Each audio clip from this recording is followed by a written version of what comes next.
Hello friends, तो चलिए आज के सेट का सोल्यूशन हम लोग शुरू करते हैं। पहला क्वेश्चन आपका है, प्रकाशीय उपकरणों के बारे में पूछ रहा है कि कौन सा स्टेटमेंट सही है गलत है ऐसा करके। ठीक है, देखिए पहला जो स्टेटमेंट लिखा हुआ है कि एक आवर्धक लेंस जो है निकट की किसी वस्तु का आभासी सीधा और आवर्धित प्रतिबिंब बनाएगा तो ये उत्तल लेंस की यूज़ होगा। तो सही बात है पहला स्टेटमेंट। दूसरा लिखा हुआ है कि सेविंग दर्पण जो है बेहतर स्पष्टता के लिए वास्तविक और उल्टा प्रतिबिंब बनाएगा और अवतल दर्पण यूज होगा। तो देखिए अवतल दर्पण तो यूज होगा, सही बात है, लेकिन ये वास्तविक के बजाय आभासी होगा और उल्टा की जगह पे सीधा प्रतिबिंब बनता है और बड़ा प्रतिबिंब बनता है। ठीक है, तो इस वजह से ये जो है आपका गलत हो जाएगा। और इसमें क्या पूछ रहा है आपसे, तो इसमें सही गलत, तो पहला सही है और दूसरा गलत है। ठीक है, तो देख लीजिएगा डी आंसर हो जाएगा आपका, पहला सही और दूसरा गलत, यानी कि डी आंसर इसका हो जाएगा। चलिए दूसरा आ जाते हैं, हम लोग देख लेते हैं क्वेश्चन। दूसरा क्वेश्चन लिखा हुआ है, निम्नलिखित में से किस युग्म की विमाएँ समान है। मतलब हम लोग को विमा जो है वो चेक करना था कि किसका किसका विमा जो है वो समान है। तो पहला आपका लिखा हुआ है कार्य और बल आघूर्ण का। तो कार्य और बल आघूर्ण का अगर आपको विमा याद होगा तो हम लोग जनरली याद करते हैं ml² T⁻² करके। ठीक है, और दोनों का लगभग ये सेम ही होता है, तो इस वजह से पहला आंसर तो हम लोग का सही हो गया कि कार्य और बल आघूर्ण वाला जो है वो सही हो जाएगा। ठीक है, बाकी दूसरा अगर देख सकते हैं विकल्प के बारे में, जैसे अगर दाब और ऊर्जा की बात कर लें तो दाब का हम लोग जैसे जानते हैं कि ml⁻⁻1 T⁻² होता है, जबकि ऊर्जा की बात कर लें तो ml² T⁻² होता है। ये भी देख लीजिएगा, तो कभी कभी कार्य और ऊर्जा भी देता है तो वो भी सही है, इसको ध्यान रखिएगा। यहाँ ऊर्जा का फिर वही दे रहा है और उसका शक्ति के साथ कर रहा है, तो शक्ति का हम लोग जानते हैं कि ml² T⁻³ होता है। तो इस तरह से देख लीजिएगा, आपका आंसर जो होगा ये ही सही होगा। ठीक है, आगे आ जाइए। नेक्स्ट आपका क्वेश्चन लिखा हुआ है कि सामान्य तापीय अनुप्रयोगों में जल को एक उत्कृष्ट शीतलन कारक क्यों माना जाता है। मतलब सामान्य तापीय अनुक्रम जो हम यूज़ करेंगे तो जल को एक उत्कृष्ट शीतलन कारक क्यों माना जाता है, ये हमसे पूछ रहा है। ठीक है, और इसका जो राइट आंसर हो जाएगा, इसकी विशिष्ट ऊष्माधारिता जो होती है अधिक होती है। ठीक है, इसी वजह से इसको एक उत्कृष्ट शीतलन कारक माना जाता है, मतलब ठंडा करने के लिए कह सकते हैं। ठीक है, तो ये इसको ध्यान रखिएगा। नेक्स्ट आ जाइए क्वेश्चन हम लोग देख लेते हैं। 4 नंबर क्वेश्चन जो है, 4 नंबर क्वेश्चन बोल रहा है कि विद्युत फ्यूज में धातु के तारों का उपयोग क्यों किया जाता है। तो विद्युत फ्यूज नॉर्मली सबके घरों में होता है, सब लोग इससे वाकिफ हैं। ठीक है, तब ये पूछ रहा है कि इसमें इसका यूज़ क्यों किया जाता है। तो इसका गलनांक कम होता है और प्रतिरोध उच्च होता है, इसी वजह से इसका यूज़ किया जाता है विद्युत फ्यूज में धातु के तारों का, क्योंकि शॉर्ट सर्किट होता है तो ये स्वयं बर्बाद होकर के हमारी जान बचाता है। तो इस वजह से इसमें गलनांक कम और प्रतिरोध उच्च रखा जाता है और ये इसमें धातु के प्रयोग को दर्शाता है। ठीक है, इसको भी ध्यान रखिएगा। उसके बाद नेक्स्ट क्वेश्चन पे आ जाइए आप लोग 5 नंबर पे, कि पक्षी जब एकल उच्च वोल्टेज विद्युत तार पर बैठते हैं तो उन्हें विद्युत धारा से झटका क्यों नहीं लगता। नॉर्मली हम लोग जैसे देखते हैं ना कि कोई भी पक्षी अगर मान लीजिए तार पे बैठता है तो उन लोग को बिजली नहीं लगता, करंट नहीं लगता, तो क्यों नहीं लगता है, तो ये पूछ रहा है। तो जब पक्षी केवल एक तार को छूते हैं तो उनके शरीर में कोई भी विभवांतर उत्पन्न नहीं होता है। ठीक है, जिसकी वजह से क्या होता है कि बिजली का प्रवाह नहीं हो पाता है और ये जो है इस वजह से उन पर बिजली का कोई खास असर नहीं पड़ पाता है। तो इसको हम लोग शरीर अच्छे से समझ सकते हैं, इस वजह से ऐसा है। ठीक है, तो इसका आंसर आपका सी हो जाएगा। नेक्स्ट आ जाइए क्वेश्चन नंबर 6 लिखा हुआ है, स्टेटमेंट है, पूछ रहा है कि सही गलत कौन सा है। ठीक है, पहला लिखा हुआ है कि ध्वनि की प्रबलता जो है कंपन के आयाम पर निर्भर करती है। तो सही बात है, ध्वनि की प्रबलता जो है वो कंपन के आयाम पर निर्भर करती है, जो कि हम लोग जिगजैग मोशन के रूप में देखते हैं। सही बात है। दूसरा लिखा हुआ है कि ध्वनि की तीक्ष्णता या तारत्व जो है कंपन की आवृत्ति पर निर्भर करते हैं। बिल्कुल ठीक बात है कि ध्वनि की तीक्ष्णता जो होती है या फिर तारत्व जो होता है वो कंपन की आवृत्ति पर डिपेंड करता है, क्योंकि अब फ्रीक्वेंसी जितना अधिक होगा उसकी तीक्ष्णता उतनी अधिक होगी, तारत्व ये कह सकते हैं। तो ये डिपेंडेंट है डायरेक्टली इसी पर, तो ये आपका सही है दोनों। ठीक है, अब इसमें देख लीजिए क्या पूछ रहा था। तो इसमें आपसे पूछ रहा है कि कौन सा विकल्प सही है, तो दोनों ही कथन सही थे हम लोग के, तो आंसर ये आपका ए हो जाएगा, इसको ध्यान रखिएगा। ठीक है, नेक्स्ट क्वेश्चन पे आ जाइए। 7 नंबर क्वेश्चन आपसे पूछ रहा था बोस-आइंस्टाइन कंडेंसेट के बारे में। ठीक है, ये पूछ रहा है कि BEC के निर्माण के लिए कौन सी परिस्थिति आवश्यक है। ठीक है, तो इसमें आप लोग पढ़े होंगे जरूर इसको। परम शून्य ताप जो होता है उसके निकट अत्यंत निम्न तापमान जो होता है ये बहुत ही आवश्यक है। ठीक है, बोस-आइंस्टाइन कंडेंसेट के निर्माण के लिए, जैसा कि हम लोग जानते हैं ना कि ये पदार्थ की 5वीं अवस्था है, तो इसको भी ध्यान रखिएगा। तो इसी के निर्माण के लिए परम शून्य ताप यानी कि लगभग 273.15 डिग्री सेल्सियस के आसपास होता है, तो ये बहुत ही आवश्यक है, तब जा कर के ये बन सकता है। ठीक है, इसको ध्यान रखिएगा। नेक्स्ट आपका क्वेश्चन है 8 नंबर, पूछ रहा है कि चुंबकीय क्षेत्र क्या होता है। चुंबकीय क्षेत्र के बारे में आप लोगों ने पढ़ा जरूर होगा, तो अब इसको देख सकते हैं। चुंबकीय क्षेत्र ये एक तरह का सदिश राशि है, इतना तो क्लियर होगा, इसमें कोई दिक्कत होना नहीं चाहिए। चुंबकीय क्षेत्र एक सदिश राशि है जिसकी परिमाण और दिशा दोनों होती हैं, उसको सदिश कहा जाता है, ये सही बात है। ठीक है, इसको ध्यान रखिएगा। नेक्स्ट क्वेश्चन पे आ जाइए, हम लोग देख लेते हैं 9 नंबर क्वेश्चन। जब श्वेत प्रकाश किसी प्रिज्म से होकर गुजरता है तो वह विभिन्न रंगों में विभाजित हो जाता है, इस घटना को क्या कहा जाता है। तो अलग अलग रंगों में विभाजन होना हम लोग जिसे पढ़ते हैं ना, स्कैटरिंग होता है, प्रकीर्णन होता है। तो जैसे प्रिज्म से होकर टकराएगा, उसके बाद ये 7 रंगों में विभाजित हो जाता है, पता ही होगा, तो प्रकीर्णन यूज़ कर सकते हैं इसका। ठीक है, ध्यान रखिएगा, स्कैटरिंग की घटना है। और इसमें विबग्योर के बारे में पढ़ते हैं हम लोग ना, VIGYOR करके। ठीक है, तो रेड और वायलेट से स्टार्ट और लास्ट होता है, ये ध्यान रखिएगा इस चीज़ को। चलिए नेक्स्ट आ जाते हैं हम लोग क्वेश्चन नंबर 10 पे। 1 किलोवाट घंटा पूछ रहा है कि कितने जूल के बराबर होता है। 1 किलोवाट घंटा, जैसे नॉर्मली हम लोग पढ़ते हैं ना, 1 किलोवाट घंटा जो है वो 3.6 × 10⁶ जूल के बराबर होता है। तो आपका डी आंसर सही होगा। कई बार आप लोग इसको पढ़े भी होंगे, जैसे 1 किलोवाट घंटा है, तो किलोवाट घंटा कहेगा तो ये ऊर्जा की इकाई भी है, ये कभी कभी प्रश्न पूछता है, तो इसको ध्यान रखिएगा।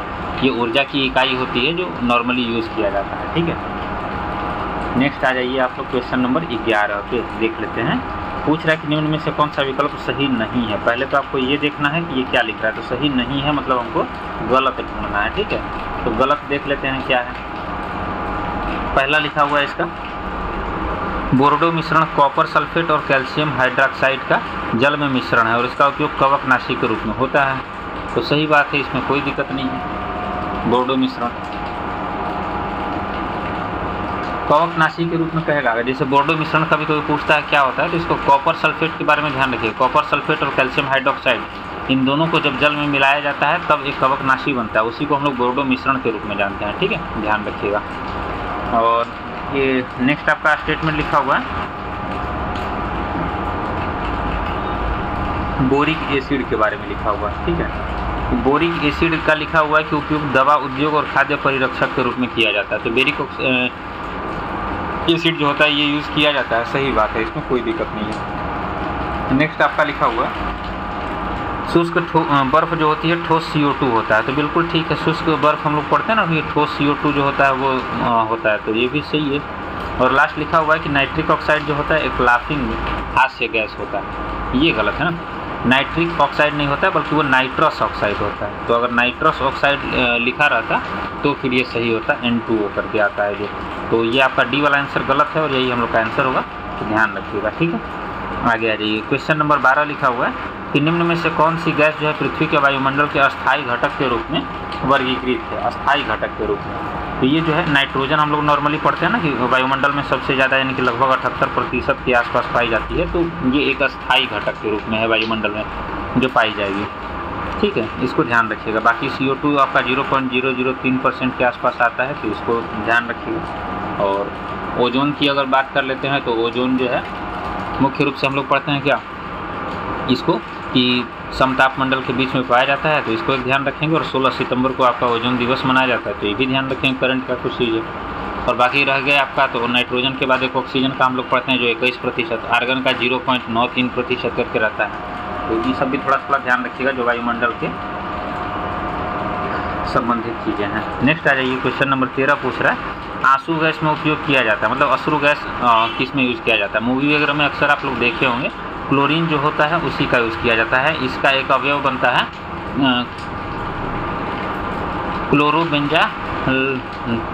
बेंजालोना ट्रायल करके आता है। ठीक है, CS गैस के रूप में। तो क्लोरो एसिटोफिनोन करके है, ये सब जो है मुख्य रूप से यूज़ किया जाता है। क्लोरीन पिक्रीन करके हम लोग यूज़ करते हैं, वो सब भी थोड़ा सा ध्यान रखिएगा।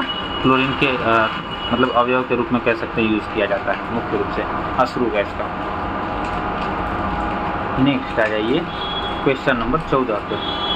क्वेश्चन नंबर 14 क्या बोल रहा है आप देख लेते हैं कि फिर से स्टेटमेंट दिया हुआ है और पूछ रहा है कि कौन सा कथन सत्य है। ठीक है, तो हम लोग को सही कथन ढूंढना है। पहला इसमें लिखा हुआ है निर्जल सोडियम कार्बोनेट को सामान्यतः बेकिंग सोडियम मतलब कि बेकिंग सोडा के रूप में जाना जाता है। निर्जल सोडियम कार्बोनेट जो है इसको बोल रहा है ये तो गलत बात है ना। जैसे हम लोग नॉर्मली पढ़ते हैं सोडियम कार्बोनेट जो होता है तो इसको धोने वाला सोडा करते हैं, ठीक है, धोने वाला सोडा। और बाकी यहाँ पे पूछ रहा है बेकिंग सोडा के रूप में, तो ये सोडियम बाइकार्बोनेट होता है। आप लोग पढ़े भी होंगे और अच्छे से याद भी होगा आप लोग को।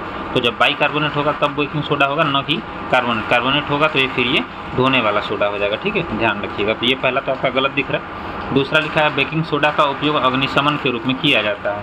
हाँ तो ठीक बात है, ये तो सही है। तीसरा लिखा है कि ब्लीचिंग पाउडर का उत्पादन जो है हेसन-क्लेवर संयंत्र में किया जाता है। बिल्कुल ठीक है, हेसन-क्लेवर प्रोसेस एक तरह का जो ब्लीचिंग पाउडर के उत्पादन की एक पारंपरिक औद्योगिक विधि है।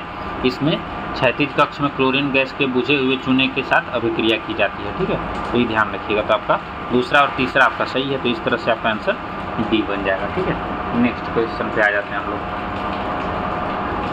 क्वेश्चन नंबर 15, इसमें देखिए क्या पूछ रहा है कि फोटोग्राफिक प्लेट जो है डेवलप करने के लिए मतलब हम किस चीज़ का यूज़ करेंगे, ठीक है, फोटोग्राफिक प्लेट हमको डेवलप करना है। तो इसमें हम देख सकते हैं कि सोडियम थायोसल्फेट का उपयोग जो है अक्रियाशील सिल्वर हैलाइड को हटाने के लिए स्थिरांक फिक्सर के रूप में यूज़ किया जाता है और तब जाकर के फोटोग्राफिक प्लेट जो है उसका डेवलपमेंट किया जा सकता है। तो ये ध्यान रखिएगा। तो सोडियम थायोसल्फेट की बात करेगा तो इसका सूत्र Na2H2O3 करके देता है, ये सब ध्यान रखिएगा, ठीक है। चलिए नेक्स्ट क्वेश्चन पे आ जाइए। नेक्स्ट क्वेश्चन आपका लिखा हुआ 16 नंबर की एथिलीन के संबंध में कौन सा कथन सही है, ठीक है। स्टेटमेंट दिया हुआ है 1 2 3 करके, अब इसमें से सही हम लोग को बताना है। तो चलिए हम लोग पढ़ते हैं सही कौन सा है। पहला लिखा हुआ कि एथिलीन एक प्राकृतिक पादप हार्मोन के रूप में कार्य करता है जो फलों को पकाने में सहायता करता है। बिल्कुल सही बात है कि एथिलीन जो है फलों को पकाने में सहायता करता है, सही बात है। दूसरा लिखा है कि एथिलीन का उपयोग पॉलीथीन और सल्फर मस्टर्ड दोनों के उत्पादन में किया जाता है। हाँ तो ठीक है, ये भी सही बात है। तीसरा देख लेते हैं हम लोग। तीसरा लिखा है कि एथिलीन एक एनेस्थेटिक संवेदनहारी गैस है जिसका उपयोग जो है चिकित्सा अनुप्रयोग में किया जाता है। तो बिल्कुल ठीक है, ये भी सही होगा आपका। जबकि चौथा की अगर बात करेगा तो चौथा देखिए क्या लिखा हुआ है कि एथिलीन का उपयोग जो है मस्टर्ड गैस से होने वाली त्वचा की जलन के उपचार के लिए किया जाता है ना, ये गलत बात है। मस्टर्ड गैस से जलने के उपचार के लिए एथिलीन का कोई चिकित्सीय यूज नहीं किया जाता, इसको ध्यान रखिएगा, ठीक है। ऐसे नॉर्मली उसके लिए उपचार है लेकिन इसमें एथिलीन का कोई यूज़ नहीं आता है, ठीक है। तो ये गलत है आपका, देख लीजिएगा। ऐसे एथिलीन का रासायनिक सूत्र अगर गलती से आपको पूछ दे तो C2H4 होता है, इसको भी ध्यान रखिएगा, ठीक है। C2H4 इसका रासायनिक सूत्र होता है। चलिए नेक्स्ट क्वेश्चन पे हम लोग आ जाते हैं। 17 नंबर क्वेश्चन, निम्नलिखित में से कौन सा कथन जो है बेंजीन के संदर्भ में सत्य है। मतलब बेंजीन के बारे में पूछ रहा है कि कौन सा कथन सत्य था। तो बेंजीन में देख लेते हैं क्या होता है। तो जैसे हम लोग देखिए बेंजीन का सूत्र अगर आपको पता होगा तो नॉर्मली हम लोग इसको क्या करते हैं, हेक्सागोनल बना लेते हैं और इसमें डबल बॉन्ड हम लोग लगा देते हैं, ये इस तरह से कुछ होता है। तो यहाँ पे क्या करते हैं, कार्बन हम लोग 6 बना लिए हैं ना, 6 कार्बन और हाइड्रोजन इसके अनुसार मिक्स लगा लेते हैं। तो इसमें देखिए टोटल क्या पूछ रहा है, सिग्मा और पाई बॉन्ड के बारे में पूछ रहा था। तो इसमें देखिए टोटल 12 सिग्मा बॉन्ड हो जाएंगे और 3 पाई बॉन्ड हो जाएंगे, यहाँ पे आपको बीच में दिखा रहे हैं, ठीक है, ये ध्यान रखिएगा। तो इसमें टोटल 12 सिग्मा और 3 पाई बॉन्ड आपको देखने को मिल जाते हैं और इसका अगर सूत्र कहेगा तो वही C6H6 होता है, जिसको ध्यान ही होगा आप लोग को। चलिए आगे आ जाते हैं। नेक्स्ट आपका क्वेश्चन क्या बोल रहा है, एथिल अल्कोहल को पीने के लिए अनुपयुक्त बनाने के लिए निम्नलिखित में से कौन सा मिश्रण मिलाया जाता है, ठीक है। एथिल अल्कोहल के बारे में पूछता है। तो एथिल अल्कोहल जो है इसको पीने के लिए मेथेनॉल और पायरिडीन जो है इसको हम लोग मिलाते हैं ताकि ये यूजफुल बन सके। एथिल अल्कोहल का सूत्र कहेगा तो C2H5OH होता है, ये सब तो पता ही होगा आप लोग को। चलिए आगे आ जाते हैं। और एक पायरिडीन करके लिखा हुआ है, पायरिडीन कहेगा तो C5H5N करके है, ठीक है, इसको भी ध्यान रखें। नेक्स्ट आप क्वेश्चन पे आ जाइए। निम्नलिखित में से कौन सा प्राकृतिक जगत में सबसे व्यापक रूप से पाया जाने वाला कार्बनिक यौगिक है, ठीक है। तो हम लोग को कार्बनिक यौगिक इसमें ढूंढना है कि कौन सा है। तो नॉर्मली देखिए प्राकृतिक रूप से पूछ रहा है तो सेल्यूलोज आपका आंसर हो जाएगा, इसको ध्यान से आराम से देख सकते हैं, ठीक है। ये सब चीज़ थोड़ा चीज़ है, देखते रहिएगा। सेल्यूलोज इसका रासायनिक सूत्र अगर कहेगा तो वही C6H10O5 ब्रैकेट में होल N होता है, तो मल्टीप्लाई कर सकते हैं उसको और ये सब निकाल सकते हैं, इसमें कोई बड़ी बात नहीं। चलिए आगे आ जाइए नेक्स्ट क्वेश्चन पर। क्वेश्चन नंबर नेक्स्ट कौन सा है, 20 नंबर है, ठीक है। निम्नलिखित में से किस रूप में बिस्फेनॉल A BPA को सर्वोत्तम रूप से वर्णित किया जा सकता है। बिस्फेनॉल के बारे में पूछ रहा है ये, ठीक है। तो ये जो होता है मुख्य रूप से खाद्य पैकेजिंग सामग्री के रूप में प्रयुक्त एक कृत्रिम रसायन होता है, ठीक है, बिस्फेनॉल। इसको ध्यान रखिएगा। बिस्फेनॉल की बात करेंगे तो इसका जो रासायनिक सूत्र होता है वो CH3 का होल ट्वाइस होता है, उसके बाद C6H4OH का होल ट्वाइस होता है, ठीक है। तो ये इसका सूत्र है, इसको थोड़ा सा ध्यान रखिएगा आप लोगों ने। तो ये सब थोड़ा सा जरूरी है, थोड़ा सा देखते रहिएगा।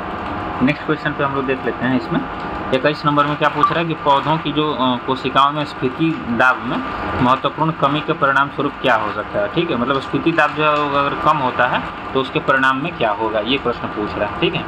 इसमें होगा क्या कि पत्तियों और तनों का जो मुरझाना हम लोग देखते हैं कि पत्तियां और तने जो है मुरझा रहे हैं किसी किसी पौधे के, तो मुख्य रूप से यही होता है इसका परिणाम, स्फीति दाब में अगर कमी होती है, ठीक है। इसको ध्यान रखिएगा। ऐसे स्फीति दाब अगर समझ में नहीं आ रहा होगा तो उसको भी समझ लीजिएगा। जैसे प्रोटोप्लास्ट हम लोग पढ़ते हैं ना, तो प्रोटोप्लास्ट के द्वारा कोशिका की कठोर दीवार के खिलाफ उत्पन्न होता है जब जल कोशिका में प्रवेश करता है, ठीक है। और यह वह द्रव स्थैतिक दाब है जो एक पादप कोशिका के अंदर बनता है और जब जल उसमें प्रवेश कर लेता है, ठीक है। तो इसको ध्यान रखिएगा। चलिए नेक्स्ट आ जाइए। लिखा हुआ कि निम्नलिखित में से कौन सा रोगाणुरोधी दवा जो है एंटी माइक्रोबियल ड्रग तपेदिक और कुष्ठ रोगों दोनों कुष्ठ मतलब दोनों रोगों के इलाज के लिए यूज़ किया जाता है। तो इसमें ड्रग तपेदिक वाला भी है और एंटी मतलब रोगाणुरोधी भी है। तो दोनों को देख सकते हैं। इसमें कौन सा आंसर हो जाएगा आपका?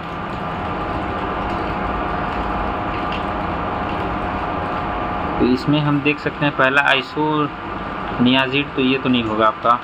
एमिनोसेलिसिड एसिड, ये भी नहीं होगा। स्ट्रेप्टोमाइसिन तो हम लोग पढ़ते ही नहीं है, इसके बारे में बच गया रिफाम्पिसिन, तो ये आपका आंसर होगा, ठीक है। रिफाम्पिसिन की बात करेगा कि ये आपका आंसर होगा क्योंकि ये दोनों में जो है एंटी माइक्रोबियल के रूप में यूज़ किया जाता है। तो इसको ध्यान रखेंगे कि ये आपका आंसर सही हो सकता है।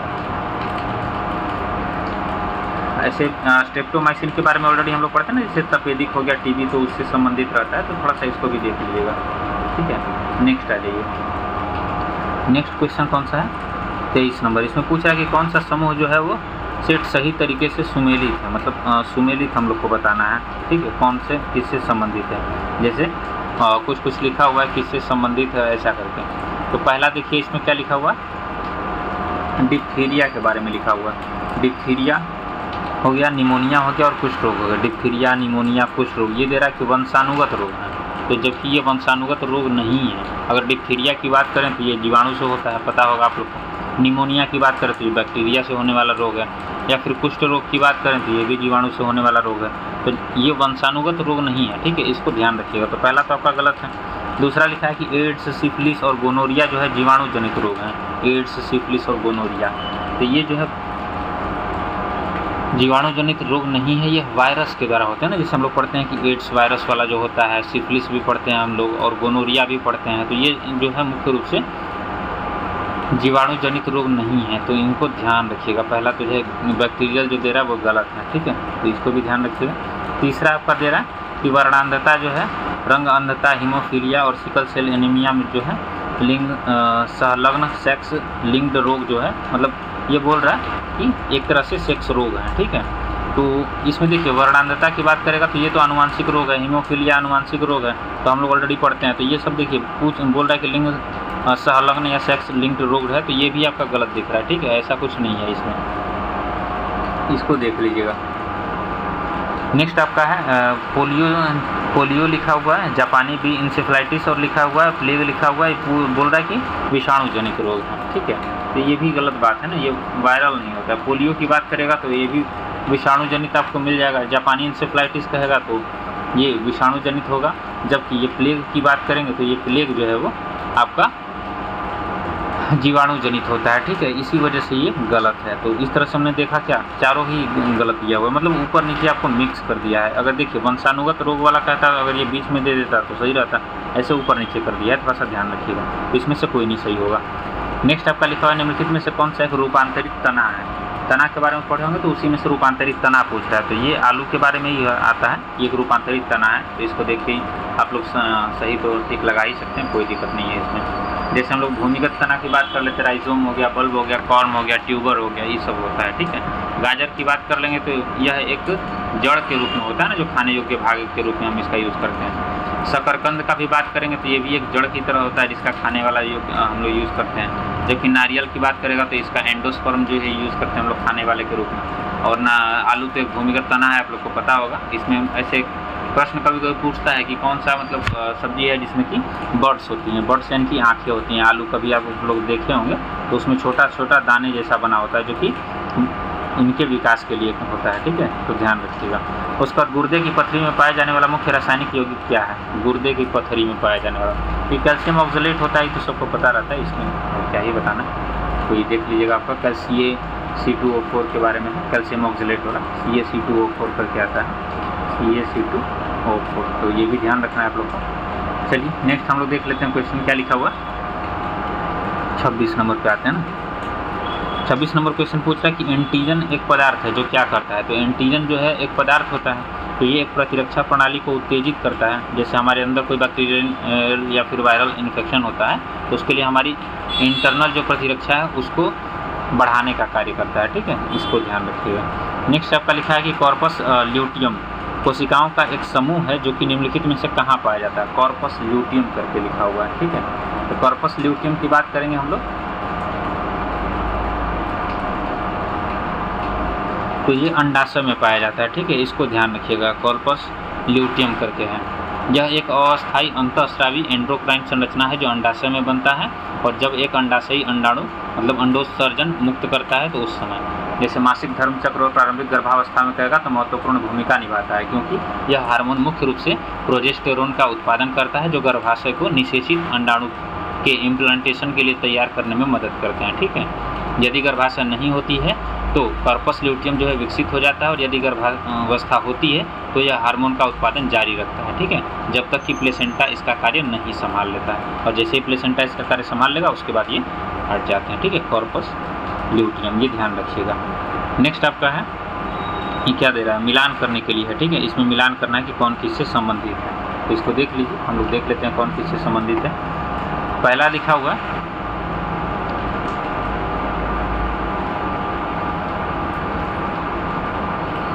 म्यूटेशन उत्परिवर्तन का सिद्धांत, तो ह्यूगो डी ब्रीज करके हम लोग पढ़ते हैं ना, ये ध्यान होगा उत्परिवर्तन का सिद्धांत। तो आपका पहला का तो 4 हो जाएगा। दूसरा लिखा हुआ है इवोल्यूशन या उद विकास का सिद्धांत है ना, तो उद विकास का सिद्धांत हम लोग जनरली पढ़ते हैं किसका? डार्विनवाद का। तो डार्विनवाद जो है विकास का सिद्धांत वन जीन और वन एंजाइम हाइपोथेसिस के बारे में लिखा हुआ है, तो ये जो है बीडल टैटम वाला है, ठीक है। और एक बच गया ओपेरोन सिद्धांत, ये जैकब मोनार्ड वाला है, इसको ध्यान रखिएगा। तो देख के आंसर आप लोग टिक कर लीजिएगा कौन किससे सही से संबंधित होगा। नेक्स्ट क्वेश्चन हम लोग देख लेते हैं। नेत्रदान में दानकर्ता की आंख निम्नलिखित में से कौन सा भाग यूज़ किया जाता है? मतलब नेत्रदान जो होता है हम लोग तो उसमें कौन सा भाग जो है यूज़ करते हैं उसके बारे में पूछ रहा था, ठीक है। तो जनरली हम लोग जानते हैं कि कॉर्निया वाला भाग जो है हम लोग दान करते हैं, तो ये सब लगभग आप लोग को याद ही होगा, इसमें कोई नया चीज़ नहीं है। नेक्स्ट इसमें लिखा हुआ है क्वेश्चन, निम्नलिखित में से कौन सा सूक्ष्मजीव जो है धान की फसलों के लिए जैव उर्वरक बायो फर्टिलाइजर के रूप में उपयोगी हो सकता है? बायो फर्टिलाइजर के रूप में, तो इसमें नीलहरित शैवाल जो है वो बायो फर्टिलाइजर होता है, आप लोग पढ़े भी होंगे, तो इसको ध्यान रखिए। राइजोबियम ऐसे जड़ों में पाया जाता है, ये सब तो पता ही होगा, ठीक है, तो ये सब थोड़ा सा ध्यान रखिएगा, ठीक है। आगे आ जाइए। नेक्स्ट क्वेश्चन आपका है 31 कि भारतीय संविधान का अनुच्छेद 361 के अंतर्गत किसी राज्य के राज्यपाल को निम्नलिखित में से कौन सी शक्तियाँ प्राप्त हैं या विशेषाधिकार? आर्टिकल 361 की बात कर रहा है, ठीक है। देख लेते हैं कि कौन कौन सा सही है। पहला लिखा हुआ वह अपने कार्यकाल के दौरान किसी भी न्यायालय में किसी भी आपराधिक कार्यवाही से मुक्त होता है। तो सही बात है, इसमें हम लोग पढ़ते हैं ना कि राष्ट्रपति हो या फिर राज्यपाल हो तो वो अपने कार्यवाही के दौरान जो है किसी भी न्यायिक कार्यवाही से मुक्त होता है, तो पहला सही है आपका। दूसरा लिखा हुआ है कि वह अपने कार्यकाल के दौरान किसी भी न्यायालय में किसी भी दीवानी कार्यवाही से मुक्त है, ठीक है। वह अपने कार्यकाल के दौरान किसी भी न्यायिक और किसी भी दीवानी से मुक्त होता है, तो ऐसा कुछ नहीं है, ठीक है, क्योंकि इसमें देखिए जो लिखा हुआ है कि ये पूरी तरह से मुक्त होता है, तो ये गलत है। अगर कोई भी आपराधिक कार्यवाही प्रारंभ है या फिर जारी है तो उसके पदावधि के दौरान मतलब ऐसा किया जा सकता है उस पर, ठीक है, तो ये तो पहला। दूसरा का गलत है, ठीक है। तीसरा लिखा हुआ कि वह राज्य विधानमंडल के द्वारा पारित किसी भी प्रकार के विधेयक को राष्ट्रपति के विचारार्थ सुरक्षित रख सकता है, ये किसी भी प्रकार का नहीं हो सकता है, ठीक है, इसको भी ध्यान रखिएगा, ये भी गलत होगा आपका। नेक्स्ट आप आ जाइए, मतलब इसमें पहला ही बस एक सही है, बाकी देख लीजिएगा। नेक्स्ट क्वेश्चन पे आ जाइए। नेक्स्ट क्वेश्चन है कि राज्यसभा की एक सीट के लिए चुनाव में यदि 2 या 2 से अधिक उम्मीदवारों को बराबर संख्या में मत प्राप्त होता है तो विजयी उम्मीदवार का निर्णय किस प्रकार किया जाए। मतलब 2 लोगों को बराबर मत मिल गया है तो विजयी उम्मीदवार जो है वो कैसे निकाला जाएगा वो पूछ रहा है, ठीक है। तो पहला लिखा है सदन का पीठासीन अधिकारी निर्णायक मत का प्रयोग करता है, तो ऐसा कुछ इसमें नहीं होता है, ठीक है। बराबरी पर रहे उम्मीदवारों के बीच पुनः चुनाव करवाया जाता है, ऐसा भी नहीं है कि पुनः चुनाव करवाइएगा क्योंकि खर्चा उसमें बहुत ज़्यादा हो जाता है। जिस उम्मीदवार को प्रथम वरीयता से अधिक मत प्राप्त होते हैं उसे विजेता घोषित किया जाता है। तो ये कुछ खास हद तक सही नहीं है, ठीक है, देख लेते हैं। ये ऐसा प्रथम वरीयता की बात करेंगे तो ये विधायक वगैरह में नहीं होता है। नेक्स्ट लिखा हुआ है विजयी उम्मीदवार का निर्णय जो है लॉटरी प्रणाली के द्वारा किया जाता है, ये सही बात है, ठीक है। लॉटरी प्रणाली जो है इसमें यूज़ किया जाता है, तो डी आपका सही होगा, ध्यान रखिएगा, ठीक है। किसी भी क्वेश्चन का आंसर आप लगाने से पहले पूरे ऑप्शंस को देख लीजिए कि क्या कह रहा है, उसके बाद ही जाकर के आप आंसर को टिक करिए, ठीक है। नेक्स्ट आ जाइए। 33 नंबर पूछ रहा है कि भारत में अधीनस्थ न्यायपालिका के संदर्भ में स्टेटमेंट है, ठीक है। जिला न्यायालयों को वर्तमान में मौलिक अधिकारों की सुरक्षा के लिए रीट जारी करने की शक्ति प्राप्त है, ये बोल रहा है रीट जारी करने के बारे में। तो पहली बात कि जिला न्यायालयों को रीट जारी करने की शक्ति है नहीं। रीट जारी करने की शक्ति हम लोग 2 जगह पढ़े हैं, एक तो 32 में जो कि सुप्रीम कोर्ट को और एक 226 में पढ़े हैं जो कि हाई कोर्ट को दिया हुआ। तो ये पहला तो आपका गलत दिख रहा है, ठीक है। दूसरा देख लेते हैं कि एक सत्र न्यायाधीश आपराधिक मामलों में मृत्युदंड केवल संबंधित राज्य के उच्च न्यायालय की पूर्व स्वीकृति से ही दे सकता है, ऐसा कुछ नहीं है, ठीक है, दे सकता है अपने से। तीसरा लिखा हुआ कि जिला न्यायाधीशों की नियुक्ति, पदस्थापना और पदोन्नति संबंधित राज्य के राज्यपाल के द्वारा की जाती है, ठीक है, ये सही है। तो देख लीजिए आपका पहले 2 गलत थे, बाकी एक तीसरा सही है, तो इसमें केवल 3 आपका आंसर हो जाएगा, ठीक है। तो ये सब थोड़ा सा ध्यान रखना है आप लोग को। नेक्स्ट आप का देख लीजिए 34 नंबर क्वेश्चन जो है, 34 नंबर में क्या बोल रहा है। पहला लिखा हुआ है कि क्वेश्चन आपका राज्य आपातकाल यानी कि राष्ट्रपति शासन पर 42वां और 44वां संविधान संशोधन उसका प्रभाव क्या है, ठीक है। पहला लिखा हुआ है कि 42वां संविधान संशोधन के तहत किसी राज्य में राष्ट्रपति शासन की अधिकतम अवधि को 6 माह से बढ़ा करके 1 वर्ष कर दिया गया था, तो ये सही बात है। एक बार में 1 वर्ष और टोटल लगभग राष्ट्रपति शासन 3 वर्ष तक हो सकता है, पता होगा आप लोग को मैक्सिमम। तो पहला तो सही है। दूसरा लिखा हुआ है कि 44वां संविधान संशोधन अधिनियम के तहत किसी राज्य में राष्ट्रपति शासन लागू करने की अधिकतम अवधि को 1 वर्ष तक सीमित कर दिया गया है। सीमित नहीं किया गया है ना, 1 वर्ष तक फिक्स किया गया है कि एक बार में 1 वर्ष बढ़ा सकते हैं और अधिकतम आप 3 वर्ष तक ले जा सकते हैं, तो 1 वर्ष सीमित नहीं है, तो आपका दूसरा गलत है, ठीक है, देख लीजिएगा। तीसरा लिखा हुआ कि 44वां संशोधन के बाद राष्ट्रपति शासन की घोषणा के लिए संसद के दोनों सदनों के द्वारा 2 माह के भीतर साधारण बहुमत से अनुमोदन आवश्यक है, तो ये बिल्कुल ठीक बात है। तो आपका पहला और तीसरा सही था, बाकी दूसरा गलत है, देख लीजिएगा उसको, ठीक है। नेक्स्ट क्वेश्चन पे आ जाइए। भारत में उच्च न्यायालय के न्यायाधीश के निष्कासन के संबंध में पूछ रहे हैं कि निम्नलिखित स्टेटमेंट है, बताइए कि क्या करना है इसमें से। हम लोग को देखना है कि कौन सा सही है, ठीक है, देख लेते हैं। पहला, किसी उच्च न्यायालय के न्यायाधीश को सिद्ध कदाचार या फिर अक्षमता के आधार पर भारत के राष्ट्रपति के आदेश के द्वारा पद से हटाया जा सकता है, ठीक है, तो ये सही बात है, इसमें कोई दिक्कत है नहीं। दूसरा लिखा हुआ है आपका कि निष्कासन का प्रस्ताव जो है संसद के दोनों सदनों में विशेष बहुमत से पारित होना चाहिए, अर्थात प्रत्येक सदन की कुल सदस्यता के बहुमत से तथा उपस्थित और मतदान करने वाले सदस्यों के कम से कम 2/3 बहुमत से, तो बिल्कुल ठीक बात है, ऐसा होना आवश्यक भी है। चलिए देख लेते हैं तीसरा क्या लिखा हुआ। तीसरा लिख रहा है कि लोकसभा में हटाने की कार्यवाही प्रारंभ करने के लिए कम से कम 50 सदस्यों का या द्वारा अध्यक्ष को हस्ताक्षरित सूचना देना होगा। ये गलत बात है ना, अगर लोकसभा की बात करेगा तो वहाँ पे हम लोग को 100 मेंबर चाहिए होते हैं टोटल, और जबकि राज्यसभा की बात करेगा तो वहाँ पे 50 मेंबर चाहिए होते हैं, तो ये देख लीजिएगा आपका 150 वाला है, तो ये आपका 3 नंबर तो गलत लिखा हुआ है।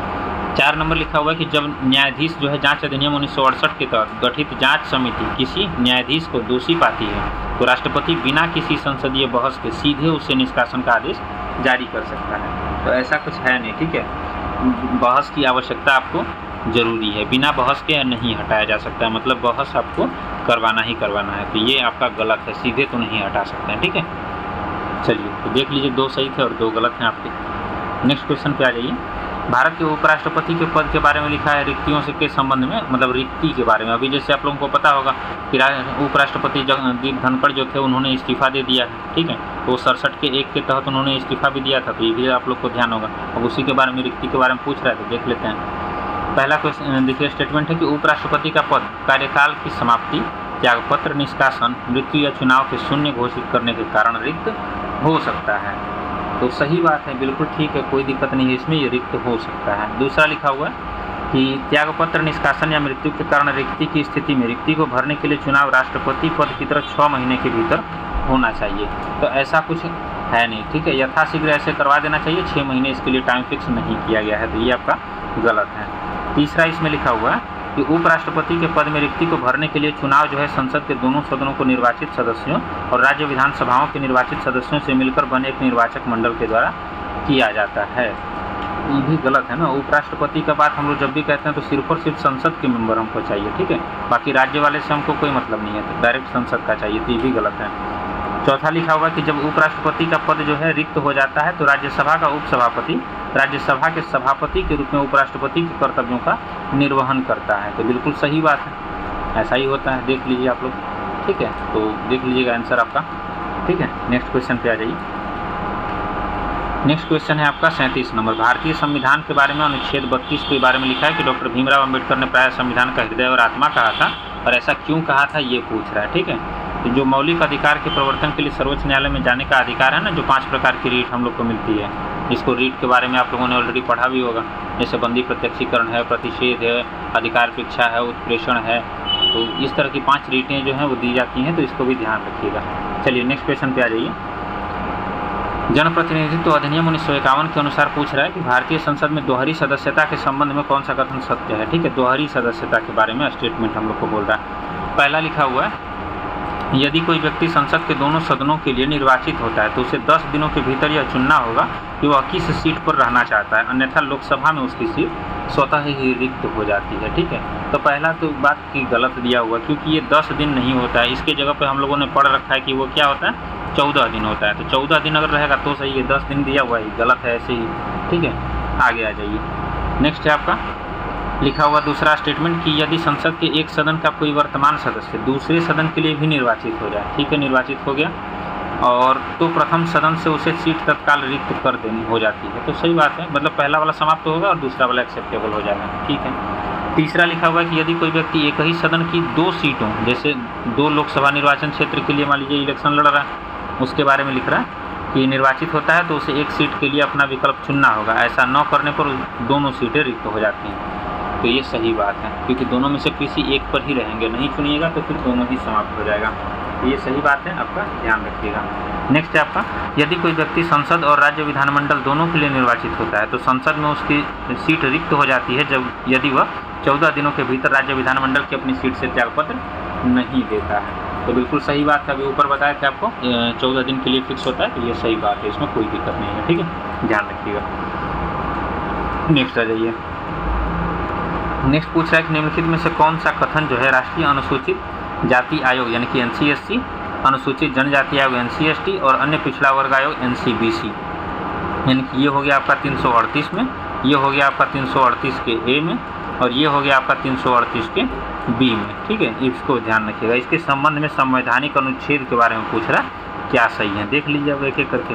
NCSC की बात कर रहा है ये सीधा सीधा कि इसका संवैधानिक दर्जा अनुच्छेद 338 में दिया गया है, तो सही बात है। अभी जैसे ऊपर आप लोग को बताया कि 338 में दिया गया है, तो ये सही है, इसमें कोई दिक्कत नहीं होना चाहिए, आप लोग को ध्यान रखिएगा। दूसरा लिखा हुआ कि राष्ट्रीय अनुसूचित जनजाति आयोग NCST की स्थापना 65वां संविधान, ये तो ऐसे ही गलत दिखा रहा है, 65वां संविधान संशोधन नहीं हुआ था, इसके लिए 89वां संविधान संशोधन हुआ था जो 2003 में हुआ था, ठीक है, इसको ध्यान रखिएगा, तब जा करके इसमें संशोधन करके NCST बनाया गया था 338 का ए, इसको ध्यान रखिएगा, ठीक है। नेक्स्ट आप देख लीजिए, तीसरा क्या लिखा हुआ है कि राष्ट्रीय पिछड़ा वर्ग आयोग NCBC को 102वां संविधान संशोधन अधिनियम से बनाया गया था, बिल्कुल ठीक बात है, 102वां संविधान संशोधन जो हुआ था उसके तहत जो है 2018 में NCBC को 338 के बी के तहत एक संवैधानिक अनुच्छेद बनाया गया था, तो ये सही बात है।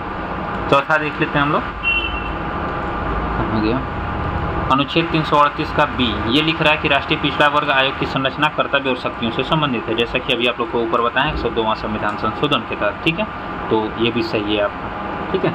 चलिए नेक्स्ट क्वेश्चन पे आ जाइए। 40 नंबर देखिए क्या लिख रहा है इसके बारे में। पहला भारतीय संविधान की आधिकारिक भाषाओं और 8वीं अनुसूची के संबंध में, 8वीं अनुसूची के बारे में देखिए बात कर रहे हैं। तो 8वीं अनुसूची संबंधित है किससे? पहले आप लोग को इतना तो पता होना चाहिए कि भाषा से संबंधित है, और इसमें पहले 14 थी और वर्तमान में टोटल अभी 22 भाषाएं हो चुकी हैं। ठीक है, तो अब इसी से संबंधित स्टेटमेंट है, देख लेते हैं। जैसे देखिए, भारत का संविधान जो है देवनागरी लिपि में हिंदी को संघ की एकमात्र आधिकारिक भाषा के रूप में मान्यता देता है। तो पहला तो गलत है, क्योंकि हम लोग डायरेक्ट पढ़ते हैं ना, देवनागरी लिपि जो है हिंदी संघ की राजभाषा है, ये गलत है आपका। ठीक है, ध्यान रखिएगा। ऐसा नहीं है कि आप एकमात्र इसी को कह सकते हैं, तो ये आपका लगभग गलत है। एकमात्र नहीं है हिंदी, इसके लिए भी विवाद भी चल रहा है, तो ये आपका गलत है। दूसरा लिखा है संविधान की 8वीं अनुसूची में वर्तमान में अंग्रेजी सहित 22 भाषाएँ सूचीबद्ध हैं। तो देखिए 22 भाषाएँ सूचीबद्ध हैं, सही बात है, लेकिन इसमें ये जो अंग्रेजी ले रहा है ये गलत है। ठीक है, दूसरा हो गया। अब तीसरा देख लीजिए, 21वां संविधान संशोधन अधिनियम के द्वारा सिंधी को 8वीं अनुसूची में शामिल किया गया था। तो सही बात है, 21वां संविधान संशोधन आपका हुआ था 1967 में, और उसी के तहत जो है सिंधी को जोड़ा गया था 15वीं भाषा के रूप में, ध्यान रखिएगा। ठीक है, नेक्स्ट आप देख लीजिए, 92वां संविधान संशोधन के बारे में आपको बता रहा है कि ये जो हुआ था इसमें बोडो, डोगरी, मैथिली, संथाली मतलब 4 भाषाओं को जोड़ा गया था। तो ये 92वां संविधान संशोधन 2003 में हुआ था, ये भी लगभग आप लोग को पता होगा। और इसमें बोडो, डोगरी, मैथिली, संथाली, इसको बोडमास के तहत हम लोग याद करते हैं, 8वीं अनुसूची में जोड़ा गया, और इसी के बाद जाकर के टोटल 22 भाषाएं हो गई थी। ठीक है, तो ये सब ध्यान रखिएगा। और इसमें एक आपका हुआ है 2011 में संशोधन, जिसमें से उड़िया को ओड़िया कर दिया है। ठीक है, ये भी ध्यान रखिएगा। चलिए नेक्स्ट क्वेश्चन पे आ जाइए। पूछ रहा कि अरबिंदो घोष ने अपनी किस पुस्तक में निष्क्रिय प्रतिरोध के सिद्धांत की घोषणा की है? निष्क्रिय प्रतिरोध का सिद्धांत। ठीक है, तो ये इनका पुस्तक था वंदे मातरम जो था, इसी में इन्होंने निष्क्रिय सिद्धांत का घोषणा किया था। ठीक है, इसको ध्यान रखिएगा। नेक्स्ट आ जाइए, हम लोग देख लेते हैं कौन सा है। जमींदार समाचार पत्र के संस्थापक संपादक कौन है? ठीक है, जमींदार जो है समाचार पत्र, उसके बारे में बात कर रहे हैं, जमींदार वाला। तो इसमें जो हो जाएंगे मौलाना जफ़र अली खान। ठीक है, मौलाना जफ़र अली खान जो हैं इनके द्वारा इसका संपादन किया गया था, ध्यान रखिएगा। ठीक है, और ये हुआ कब था? 1956 के आसपास, मतलब इनका जो है टाइम पीरियड जो है उसी के बीच में इन्होंने किया है, इसको भी ध्यान रखेंगे। नेक्स्ट आपका है क्वेश्चन कि निम्नलिखित कथन फिर से दिए हुए हैं, स्टेटमेंट बताना है सही वाला कौन सा है। ठीक है, गोपाल कृष्ण गोखले ने महात्मा गांधी को BHU में आमंत्रित किया था, सही बात है। पहला देखिए, गोपाल कृष्ण गोखले ने महात्मा गांधी को BHU में आमंत्रित किया था, ये तो गड़बड़ लग रहा है ना, पहला गलत है, क्योंकि गोपाल कृष्ण गोखले नहीं बल्कि मदन मोहन मालवीय ही ना उसके संस्थापक हैं, 5 गो M वाला जो हम लोग पढ़ते हैं, तो ये आमंत्रित किए थे, न कि ये। ठीक है, तो पहला तो आपका गलत है। दूसरा, महात्मा गांधी ने चंपारण सत्याग्रह के दौरान चंपारण में अपना पहला बड़ा भाषण दिया था, तो ये गलत बात है, क्योंकि महात्मा गांधी की बात करेगा तो ये सबसे पहले हम लोग पढ़ते हैं, तो ये कहाँ पे आए थे? तो BHU गेट पर आए थे ना, BHU के गेट पर इन्होंने सबसे पहला अपना भाषण दिया हुआ है, तो ये चंपारण में नहीं बल्कि BHU वाला होगा, तो ये भी गलत है आपका। तीसरा लिखा है महात्मा गांधी को 1920 में गिरफ्तार किया गया था, तो ये बिल्कुल गलत बात है, क्योंकि 1 अगस्त 1920 को हम लोग पढ़ते हैं क्या असहयोग आंदोलन शुरू हुआ था, यह 2 वर्षों तक चला था, और 5 फरवरी 1922 को होता है चौरा चौरी की घटना। उसके बाद 12 फरवरी को आपको 12 फरवरी 1922 को जो है गांधी जी क्या करते हैं, असहयोग आंदोलन को कर देते हैं समाप्त, और इसी के जस्ट 1 महीने बाद मार्च में 10 मार्च को गांधी जी को गिरफ्तार किया जाता है, 10 मार्च 1922 को। ये सब आप लोग ध्यान रखिएगा। और उसके बाद फाइनली जा करके इनको फिर अगर इनका हेल्थ ठीक नहीं था जिस वजह से इनको 1924 में छोड़ दिया गया था। ठीक है, ध्यान रखिएगा। तो इसमें से अब देख लीजिए तीनों ही गलत है, इसमें सही पूछ रहा है, कोई नहीं होगा। नेक्स्ट क्वेश्चन पे आ जाइए कि महात्मा गांधी ने अखिल भारतीय हरिजन सभा की स्थापना कब की थी? कल वाले सेट में ऑलरेडी आप लोग को बता रखे थे। ठीक है, 1932 में, इसको ध्यान रखिएगा। अखिल भारतीय हरिजन सभा की बात करेगा तो गांधी जी के द्वारा इसका स्थापना किया गया था। ठीक है, और हरिजन शब्द भी कहेगा तो ये पहली बार ही दिया गया था गांधी जी के द्वारा। नेक्स्ट आ जाइए, प्राचीन भारत में क्रांति और प्रतिक्रांति मतलब revolution and counter revolution in ancient India पुस्तक किसके द्वारा लिखा गया है? क्रांति और प्रतिक्रांति, ये अगर कहेगा तो आपका BR अम्बेडकर जो है इनके द्वारा लिखा गया एक पुस्तक है, बहुत ही पॉपुलर पुस्तक है उस समय का, इसको भी थोड़ा सा ध्यान रखिएगा। ये मुख्य रूप से कहेगा तो ब्राह्मणवादी प्रभुत्व के विरुद्ध एक क्रांति के रूप में बौद्ध धर्म के उदय की जांच पड़ताल करता है। ठीक है, नेक्स्ट देख लीजिए, क्वेश्चन नंबर 46 है, निम्नलिखित में से कौन सी घटना सबसे पहले घटित हुई थी?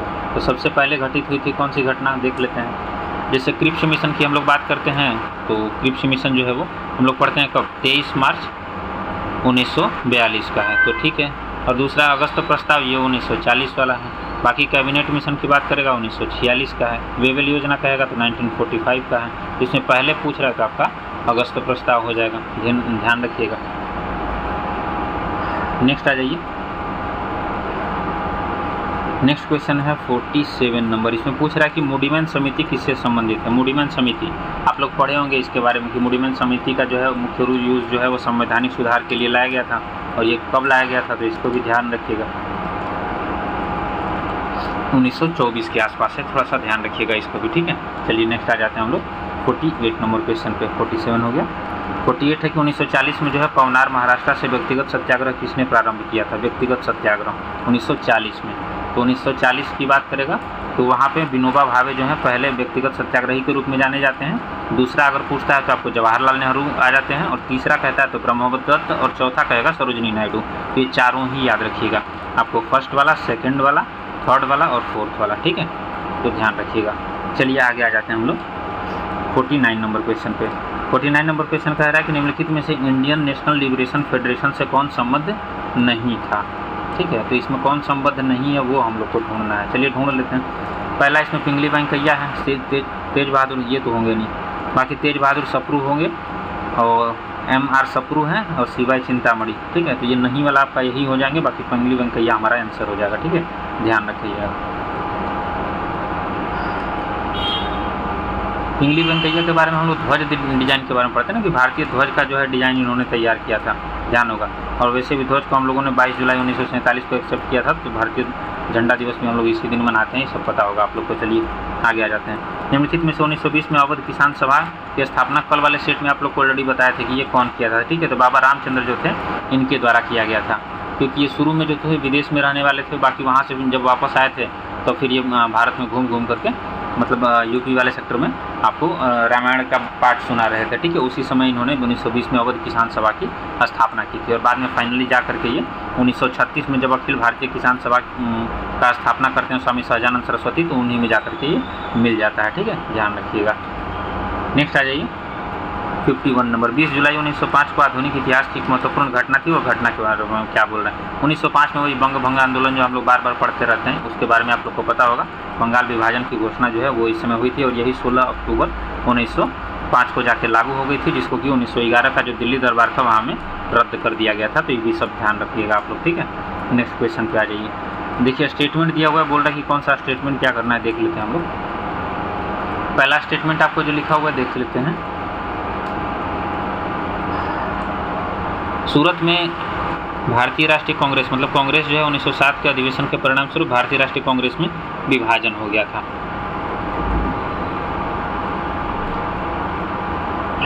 ठीक है, ये सही बात है। 1907 में हम लोग जो पढ़ते हैं सूरत का जो है विभाजन, सही बात है। दूसरा लिखा हुआ कि गर्मपंथियों को ब्रिटिश सरकार के साथ प्रभावी ढंग से बातचीत करने की उदारवादियों की क्षमता पर विश्वास नहीं था। तो सही बात है, गर्मपंथियों को ब्रिटिश सरकार के साथ प्रभावी ढंग से बातचीत करने की उदारवादियों की नीतियों से ये लोग सहमत नहीं थे। तो ये तो सही बात है, देख सकते हैं इसको। और तीसरा लिखा हुआ कि रास बिहारी बोस को INC के 1907 के अधिवेशन का अध्यक्ष चुना गया था, जो INC के इस प्रारंभिक निर्णय पर आधारित था कि अध्यक्ष उसी क्षेत्र से होगा जहां अधिवेशन आयोजित किया जाना है। तो ठीक बात है, ये भी सही है आपका। अब रह गया बात इसमें स्टेटमेंट के अनुसार कि इसमें सही और गलत का देख लीजिए इसमें कौन सा है। तो पहली बात की देखिए, कथन एक का हमको व्याख्या करवाना है, तो इसमें देख लीजिए कथन एक का व्याख्या कौन कौन कर रहा है। तो कथन एक की व्याख्या इसमें भी हो रही है, कथन एक की व्याख्या ये भी कर रहा है, कथन एक की व्याख्या ये भी कर रहा है। ठीक है, और ये तो ऐसे ही गलत है, आप हटा दे सकते हैं। ठीक है, और उसके बाद इसमें देख लीजिए दे रहा है कि कथन 2 और 3 दोनों सही है, दोनों ही पूरी तरह से सही है। ठीक है, देख सकते हैं। उसके बाद 2 और 3 दे रहा है कि दोनों सही है, व्याख्या करते हैं। ये आपका C आंसर दे रहा है इसमें, देख लीजिएगा। ठीक है, नेक्स्ट आ जाइए। कैबिनेट मिशन योजना 1946 के संदर्भ में पूछ रहा है कि मतलब कौन सा है 1946 वाला, देख लेते हैं। 1946 में पूछ रहा है स्टैफोर्ड क्रिप्स इस सदस्यों में से एक थे। तो सही बात है ना, स्टैफोर्ड क्रिप्स जो था इन सदस्यों में से एक थे, बिल्कुल ठीक बात है। 3 हम लोग पढ़ते हैं ना, पैथिक लॉरेंस हो गया, स्टैफोर्ड क्रिप्स हो गया, और एक AB अलेक्जेंडर हो गया। तो हम लोग 3 करके पढ़ते हैं, तीनों याद रखेंगे। इसने मुस्लिम लीग की पृथक पाकिस्तान राज्य की मांग को अस्वीकार कर दिया था, और इसके बजाय एक भारतीय संघ की मांग की जिसमें ब्रिटिश प्रांत और रियायतें शामिल थी। बिल्कुल ठीक बात है, ऐसा इसमें किया गया था। तीसरा लिखा हुआ है कि इसने प्रस्ताव रखा था कि संविधान सभा को सार्वभौमिक वयस्क मताधिकार के आधार पर जनता के द्वारा प्रत्यक्ष रूप से चुना जाए। ऐसा इसमें कोई चर्चा नहीं कि वयस्क मताधिकार का है, ठीक है, वयस्क मताधिकार की बात नहीं की गई थी उस समय। उसके बाद है कि इसने सिफारिश की कि सभी अवशिष्ट शक्तियाँ प्रांतों में निहित की जानी चाहिए, ये सही बात है, ऐसा इसने सिफारिश किया था। कैबिनेट मिशन की बात करें तो वही 24 मार्च 1946 को आया था दिल्ली, ये सब तो पता ही होगा। 3 मेंबर थे इसमें, तीनों मेंबर आप लोग देख लीजिएगा, पैथिक लॉरेंस जो थे आपके, AB अलेक्जेंडर और स्टेफर्ड क्रिप्स करके, ठीक है। तो इसमें अध्यक्ष जो थे वो पैथिक लॉरेंस ही, ठीक है, इसको भी ध्यान रखिएगा। नेक्स्ट आ जाइए, हम लोग देख लेते हैं क्वेश्चन नंबर कौन सा है, 54। भारत में रियासतों के संबंध में निम्नलिखित में से कौन सा कथन सही नहीं है, ठीक है, गलत हम लोग को ढूंढना है। पहला लिखा हुआ है ब्रिटिश सरकार ने घोषणा की कि राज्य जो है भारत या पाकिस्तान में शामिल होने या स्वतंत्र रहने के लिए स्वतंत्र है, बिल्कुल ठीक बात है, ऐसा इन उनके द्वारा बोला गया था।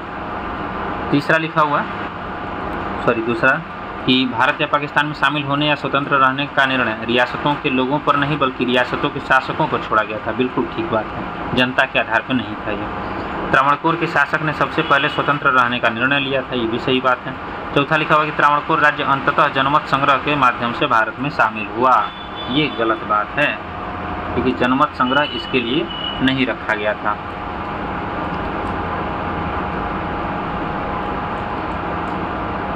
ऐसे ये विलय के आधार पे ही शामिल हो गए थे, तो इसमें जनमत संग्रह का कोई बात आया नहीं था, ठीक है। जनमत संग्रह की बात करेगा तो आप लोग ध्यान रखिएगा, जूनागढ़ वाला हम लोग पढ़ते हैं उधर, ठीक है, इसको देख लीजिएगा। नेक्स्ट आप है महात्मा गांधी की दांडी यात्रा का या फिर नमक मार्च के संबंध में निम्नलिखित में से कौन सा कथन सही नहीं है, ठीक है, दांडी मार्च वाला पूछ रहा है, देख लेते हैं। पहला स्टेटमेंट इसका लिखा हुआ कि यह पहली राष्ट्रीय गतिविधि थी जिसमें महिलाओं ने बड़ी संख्या में भाग लिया था, तो सही है, इसमें कोई दिक्कत होना नहीं चाहिए, महिलाओं की भागीदारी पहली बार सुनिश्चित की गई थी इसमें। दूसरा लिखा हुआ है कि गांधी जी ने कमला देवी चट्टोपाध्याय के अनुरोध पर महिलाओं की भागीदारी की अनुमति दी थी, बिल्कुल ठीक है, ये कल वाले क्वेश्चन में पूछा था कि कौन बोला था, कमला देवी चट्टोपाध्याय, ध्यान रखिएगा इनका नाम। नेक्स्ट आपका लिखा हुआ है कि इस यात्रा को पश्चिमी मीडिया प्रेस ने पूरी तरह से कवर किया था, ये भी ठीक बात है। चौथा लिखा हुआ है कि यह यात्रा लंदन में प्रथम गोलमेज सम्मेलन की विफलता के बाद प्रारंभ हुआ था, ये गलत बात है ना, क्योंकि हम लोग दांडी मार्च अगर पढ़ते हैं तो दांडी मार्च जो है वो 12 मार्च 1930 को ही शुरू हो गया था, ठीक है, और फाइनली 5 मार्च को ये 5 अप्रैल को पहुँचे थे ना, 5 अप्रैल को पहुँचे थे और 6 अप्रैल को इन्होंने नमक कानून तोड़ा था। तो ये जो है मतलब आपके प्रथम गोलमेज सम्मेलन से पूर्व ही ऐसा हो चुका था, ये नहीं था कि पहले के बाद हुआ है, ठीक है, तो ये ध्यान रखिएगा। नेक्स्ट क्वेश्चन पर आ जाइए, महात्मा बुद्ध का निधन किसके शासनकाल में हुआ था, ये तो ठीक है, पता होगा आप लोग को कि अजातशत्रु के टाइम में हो गया था, ठीक है, क्योंकि इन्हीं की मृत्यु के बाद अजातशत्रु के द्वारा पहला बौद्ध संगीति का आयोजन करवाया गया था राजगृह में, ठीक है, पता होगा। नेक्स्ट आ जाइए, अशोक के किस प्रमुख शिलालेख में संबोधि की और उनके पहली तीर्थ यात्रा का वर्णन किया गया है, तो पहले तीर्थ यात्रा का वर्णन करेगा तो ये मुख्य रूप से शिलालेख नंबर 8 जो है उसमें किया गया है, इसको ध्यान रख सकते हैं। नेक्स्ट क्वेश्चन पर आ जाइए, 58 नंबर ना, बौद्ध धर्म में भूमि स्पर्श मुद्रा जो है मुख्य बुद्ध के जीवन के निम्नलिखित घटनाओं में से किसका प्रतिनिधित्व करती है, भूमि स्पर्श मुद्रा जो है वो किसका प्रतिनिधित्व करता है, ठीक है, तो ये ज्ञान प्राप्ति से संबंधित है मुख्य रूप से, इसको ध्यान रखिएगा। नेक्स्ट है आपका क्या करना है, अच्छा मिलान करना है कि उपनिषद कौन किससे संबंधित है, ठीक है, देख लेते हैं हम लोग कौन किसका उपनिषद जो है वो संबंधित है। जैसे ऋग्वेद है तो ऋग्वेद में ऐत्रेय कौशिक की हम लोग पढ़ते हैं, ध्यान होगा। उसके बाद अगर बात करेंगे सामवेद का, तो सामवेद में आपका छंदोग्य उपनिषद जो है वो संबंधित आपको मिल जाएगा, और यजुर्वेद की बात करेंगे तो इसमें तैत्रेय मिल जाएगा, अथर्ववेद में आपको एक मुंडकोपनिषद वाला मिल जाएगा, तो ये थोड़ा सा ध्यान रखिएगा, इससे रिलेटेड रहेगा, ठीक है, इसमें मिला लीजिएगा आपको। प्राचीन भारत के निम्नलिखित शासकों में से कौन रबातक शिलालेख से संबंध है, ठीक है, रबातक शिलालेख के बारे में ये पूछ रहा है, ठीक है, तो अगर इसकी बात करेगा तो ये मुख्य रूप से कनिष्क से संबंधित है, इसको ध्यान रखिएगा, ठीक है, ये आंसर आपका सी हो जाएगा। नेक्स्ट आ जाइए क्वेश्चन 61 नंबर पूछ रहा है कि विजयनगर के राजा कृष्णदेव राय ने गोलकुंडा का युद्ध किसके साथ लड़ा था, गोलकुंडा का युद्ध ये पूछ रहा है किसके साथ लड़ा हुआ था, ठीक है, तो कुली कुतुब शाह जो है उनके साथ जो है गोलकुंडा का जो युद्ध हुआ था आप लोग को पता होगा, ध्यान रखिएगा इसको भी, ठीक है। नेक्स्ट हम लोग देख लेते हैं, ऐसे ही विजयनगर का तो आप लोग को ध्यान होगा ना कि हरिहर बुक्का के द्वारा 1336 में इसकी स्थापना की गई थी, तो इसको ध्यान रखिएगा। नेक्स्ट आपका पूछ रहा है निम्नलिखित में से किस मध्यकालीन शासक ने उत्तर भारत में टंका नामक चांदी का मुद्रा प्रचलित किया था, टंका नाम का। तो ये इल्तुतमिश के द्वारा किया गया था, इसके बारे में आप लोगों ने पढ़ा भी होगा। और इल्तुतमिश ही पहला ऐसा था जिसने बिहार को दिल्ली सल्तनत में शामिल किया था। तो ये सब भी ध्यान रखिएगा, ठीक है। और इसे गुलामों का गुलाम भी कहा जाता है, ये सब आप लोग को पता होगा। नेक्स्ट आ जाइए, आधुनिक भारतीय रुपये के अग्रदूत रुपया जारी करने का श्रेय किसको दिया जाता है। तो रुपया वैसे भी शेरशाह सूरी जो था अपना, इनके द्वारा जारी किया गया था, पता ही होगा। और शेरशाह सूरी जो है सूरवंश से संबंधित था। और इसका मकबरा अगर कभी कोई पूछता है तो वो सासाराम में अवस्थित है, ये भी ध्यान रखिएगा, ठीक है। चलिए आगे आ जाइए। नेक्स्ट आपका निम्नलिखित में से कौन सा वाद्य यंत्र जो है हिंदू और मुस्लिम संगीत परंपराओं के सम्मिश्रण का सबसे अच्छा प्रतीक है। तो इसका सबसे अच्छा प्रतीक अगर पूछेगा ये कौन सा है तो आपको सितार हो जाएगा, ठीक है। दोनों का सम्मिश्रण दिखाता है ये, इसको ध्यान रखिएगा। नेक्स्ट आपका क्वेश्चन देख लेते हैं। लिख रहा है कि कश्मीरी शासक जैनुलाब्दीन गद्दी पर बैठने के पहले किस नाम से जाना जाता था। ऐसे इसको दूसरा अकबर भी हम लोग कहते हैं ना, तो ये ध्यान रखिएगा। इससे पहले अगर कहेगा तो यह शाहीन खान के नाम से था इनका, और बाद में यह जैनुलाब्दीन के नाम से बैठा और इसको जम्मू कश्मीर का दूसरा अकबर भी कहा जाता है, ठीक है, ध्यान रखिएगा। नेक्स्ट है, बिहार में 1857 के विद्रोह के नेता कुंवर सिंह और उनके भाई अमर सिंह की जीवनी किसने लिखी है। मतलब इन दोनों लोगों का जो जीवनी है वो किसके द्वारा लिखा गया है, ठीक है। तो ये काली किंकिर दत्ता जो है इनको ध्यान रखिएगा, इन्हीं के द्वारा इनकी जीवनी लिखी गई है, ये याद रखिएगा। 1857 का जो विद्रोह हुआ था उससे संबंधित है। नेक्स्ट आप तक देख लेते हैं। असहयोग आंदोलन 1920 से 22 के दौरान 20 से 22 के दौरान बिहार में कृषकों का नेतृत्व किसने किया था। कृषकों का नेतृत्व बिहार में कौन करेगा। तो स्वामी विद्यानंद जो थे सबसे पहले यही स्टार्ट किए थे, आप लोग पढ़े होंगे 1920 के आसपास सबसे पहले यही स्टार्ट किए थे। उसके बाद स्वामी दयानंद सरस्वती जो थे वो मुख्य रूप से शामिल हो गए थे, तो ये सब पता ही होगा आप लोग को। चलिए आगे आ जाइए। पटना में अनुशीलन समिति की शाखा की स्थापना किसने की थी। तो ये सचिंद्रनाथ सन्याल है। आज सुबह में आप लोग पढ़ रहे थे बिहार स्पेशल, उसमें सर पढ़ा रखे हैं आप लोग को, ठीक है। सचिंद्रनाथ सन्याल के द्वारा 1913 में पटना में अनुशीलन समिति की शाखा की स्थापना की गई थी, ये भी ध्यान रखिएगा। चलिए नेक्स्ट आ जाते हैं हम लोग। क्वेश्चन नंबर है 69 नंबर आपका, ठीक है। बिहार के राज्यपाल के द्वारा जारी पुस्तक स्ट्रीट वेंडर से ब्यूरोक्रेट, ये पूछ रहा है कि किसके द्वारा लिखा गया है, स्ट्रीट वेंडर टू ब्यूरोक्रेट। तो ये मनोज कुमार जो है इनके द्वारा लिखा गया है, ये ध्यान रखिएगा, ठीक है। ये भी मुख्य रूप से इस पुस्तक में अगर कहेगा तो मनोज कुमार के बिहार के कोसी क्षेत्र में सड़कों पर सामान बेचने से लेकर दिल्ली में एक सिविल सेवक बनने तक के सफ़र का वर्णन है, जिसमें उनके लचीलेपन और दृढ़ता पर जोर दिया गया है, ठीक है। इसके संपादक की बात करेगा तो हर्षवर्धन कुमार हैं और इसके लेखक मनोज कुमार हैं, इसको भी अच्छे से ध्यान रखिएगा। बिहार मनोज कुमार की बात करेगा तो इस सुपौल के रहने वाले हैं, इनको ध्यान रखिएगा अगर पूछे तो। नेक्स्ट क्वेश्चन पे आ जाइए आप लोग। ये पूछ रहा है कि किस वर्ष बंगाल के मुगल सूबेदार द्वारा अलीवर्दी खान को बिहार का उप राज्यपाल बनाया गया था, अलीवर्दी खान को। तो ये हम लोग पढ़ते हैं कब, 1733 का, ध्यान होगा आप लोग को, उसी समय इसको चेंज किया गया था। चलिए नेक्स्ट हम लोग देख लेते हैं कि वर्तमान अगस्त 2025 तक पूछ रहा है कि बिहार में कितने मान्यता प्राप्त रामसर नामित आर्द्रभूमि है। तो आर्द्रभूमि अभी जैसे हम लोग को पता है कि टोटल 3 हो चुके हैं, पता भी होगा कौन कौन सा है। जैसे अगर पूछेगा एक एक करके तो कांवर झील हम लोग करके पढ़ते हैं ना, ध्यान होगा एगो। तो पहला आप कांवर झील वाला आप लोग को याद होगा, ये आपको मिल जाएगा बेगूसराय में जो अवस्थित है और एशिया की सबसे बड़ी मीठे पानी की ऑक्सबो लेक है, ये भी ध्यान रखिएगा। दूसरा और तीसरा जो इस बार शामिल हुआ था नागी और नकटी करके, ध्यान होगा आप लोग को, ठीक है। तो ये भी ध्यान रखिएगा, ये दोनों का दोनों आपको जमुई में मिलेगा, नागी नकटी और कांवर झील। तो ये तीनों ही आपके 3 आपके रामसर साइट के रूप में नामित हो चुके हैं बिहार में। नेक्स्ट आपका लिखा हुआ कि दुखी आत्मा छद्म नामक उपनाम से चंपारण की दुर्दशा किसने लिखी थी, दुखी आत्मा के नाम से। तो ये लिखने वाले जो लेटर थे पीर मोहम्मद मुनीस थे, ठीक है, इनको ध्यान रखिएगा। क्योंकि राजकुमार शुक्ल के जितने भी पत्र गांधी जी को लिखे गए हैं इन्हीं के द्वारा लिखे गए थे, पीर मोहम्मद मुनीस के द्वारा, ये ध्यान रखिएगा। नेक्स्ट क्वेश्चन पे आ जाइए। 73 नंबर है कि बिहार में ऐतिहासिक और आध्यात्मिक महत्व का प्राचीन शहर राजगीर कितनी पहाड़ियों से घिरा था। तो राजगीर की बात करेगा तो ये टोटल 5 पहाड़ियों से घिरा था, हम लोग अक्सर पढ़ते हैं। तो इसमें 5 पहाड़ी का अगर नाम पूछ दे तो वैभवगिरी, विपुलाचल, रत्नागिरी, स्वप्नपर्णी और उदयगिरी, 5 इसमें पहाड़ी हैं, ये भी ध्यान रखिएगा। नेक्स्ट आपका है कि कौन सा बिहार के टाल क्षेत्र का सही वर्णन करता है। तो टाल क्षेत्र का बात करेगा तो इसमें उत्तरी बिहार में पाए जाने वाली खराब जल या प्रवाह निकासी वाली दलदली भूमि जो होती है उसके बारे में है। जैसे टाल क्षेत्र कहेगा ना, अगर बिहार का आप लोग मैप देखते होंगे के बीच में गंगा नदी प्रवाहित हो रही है, तो यहाँ से लेके यानी कि पटना से लेके आपको यहाँ तक का जो एरिया है ये टाल क्षेत्र कहलाता है, ठीक है, इसको ध्यान रखिएगा। चलिए आगे आ जाइए। निम्नलिखित में से कौन से जिले बिहार में शाहाबाद औद्योगिक क्षेत्र में शामिल है। कौन कौन सा जिला है जो शाहाबाद औद्योगिक क्षेत्र में शामिल है उसके बारे में। तो शाहाबाद से टूटा हुआ है बक्सर, रोहतास, कैमूर और भोजपुर। ठीक है, तो ये 4 डिस्ट्रिक्ट आपको ध्यान रखने हैं। चलिए नेक्स्ट क्वेश्चन पे आ जाते हैं हम लोग। बिहार बजट 2025-26 के अनुसार पूछ रहा है कि बिहार के निम्नलिखित में से किस जिले में गुड़ उत्कृष्टता केंद्र स्थापित किया जाएगा। ये बजट में हम लोगों ने इस बार पढ़ा हुआ, ये समस्तीपुर में स्थापित हो रहा है। ठीक है, गुड़ उत्कृष्टता केंद्र जो है इसको ध्यान रखिएगा। चलिए नेक्स्ट क्वेश्चन देख लेते हैं हम लोग। 2011 की जनगणना के अनुसार बिहार की जनसंख्या के संबंध में निम्नलिखित में से कौन सा कथन सत्य है। ठीक है, जनगणना के बारे में है। पहला लिखा हुआ बिहार भारत का दूसरा सबसे अधिक जनसंख्या वाला, जबकि ये गलत है, तीसरा है। ठीक है, बिहार की जनसंख्या वृद्धि दर राष्ट्रीय औसत से कम थी, कम नहीं अधिक है। ठीक है, ध्यान रखिएगा। नेक्स्ट आपका लिखा हुआ भारतीय राज्यों में बिहार का जनसंख्या घनत्व सबसे अधिक था। ये बिल्कुल ठीक बात है, भारतीय राज्यों में सबसे ज़्यादा है ये वाला, तो इसको ध्यान रखिएगा। और सही पूछ रहा है तो यही सत्य है। आगे आ जाइए। फल्गु नदी के संबंध में निम्नलिखित कथन पर विचार करिए कि फल्गु नदी है नीलांजना और मोहना नदी के संगम से बनी है। तो सही बात है, दोनों के संगम से ही बना हुआ है। दूसरा लिखा कि यह गया जिले से होकर बहती है और पिंडदान के लिए धार्मिक महत्व रखती है। बिल्कुल ठीक बात है।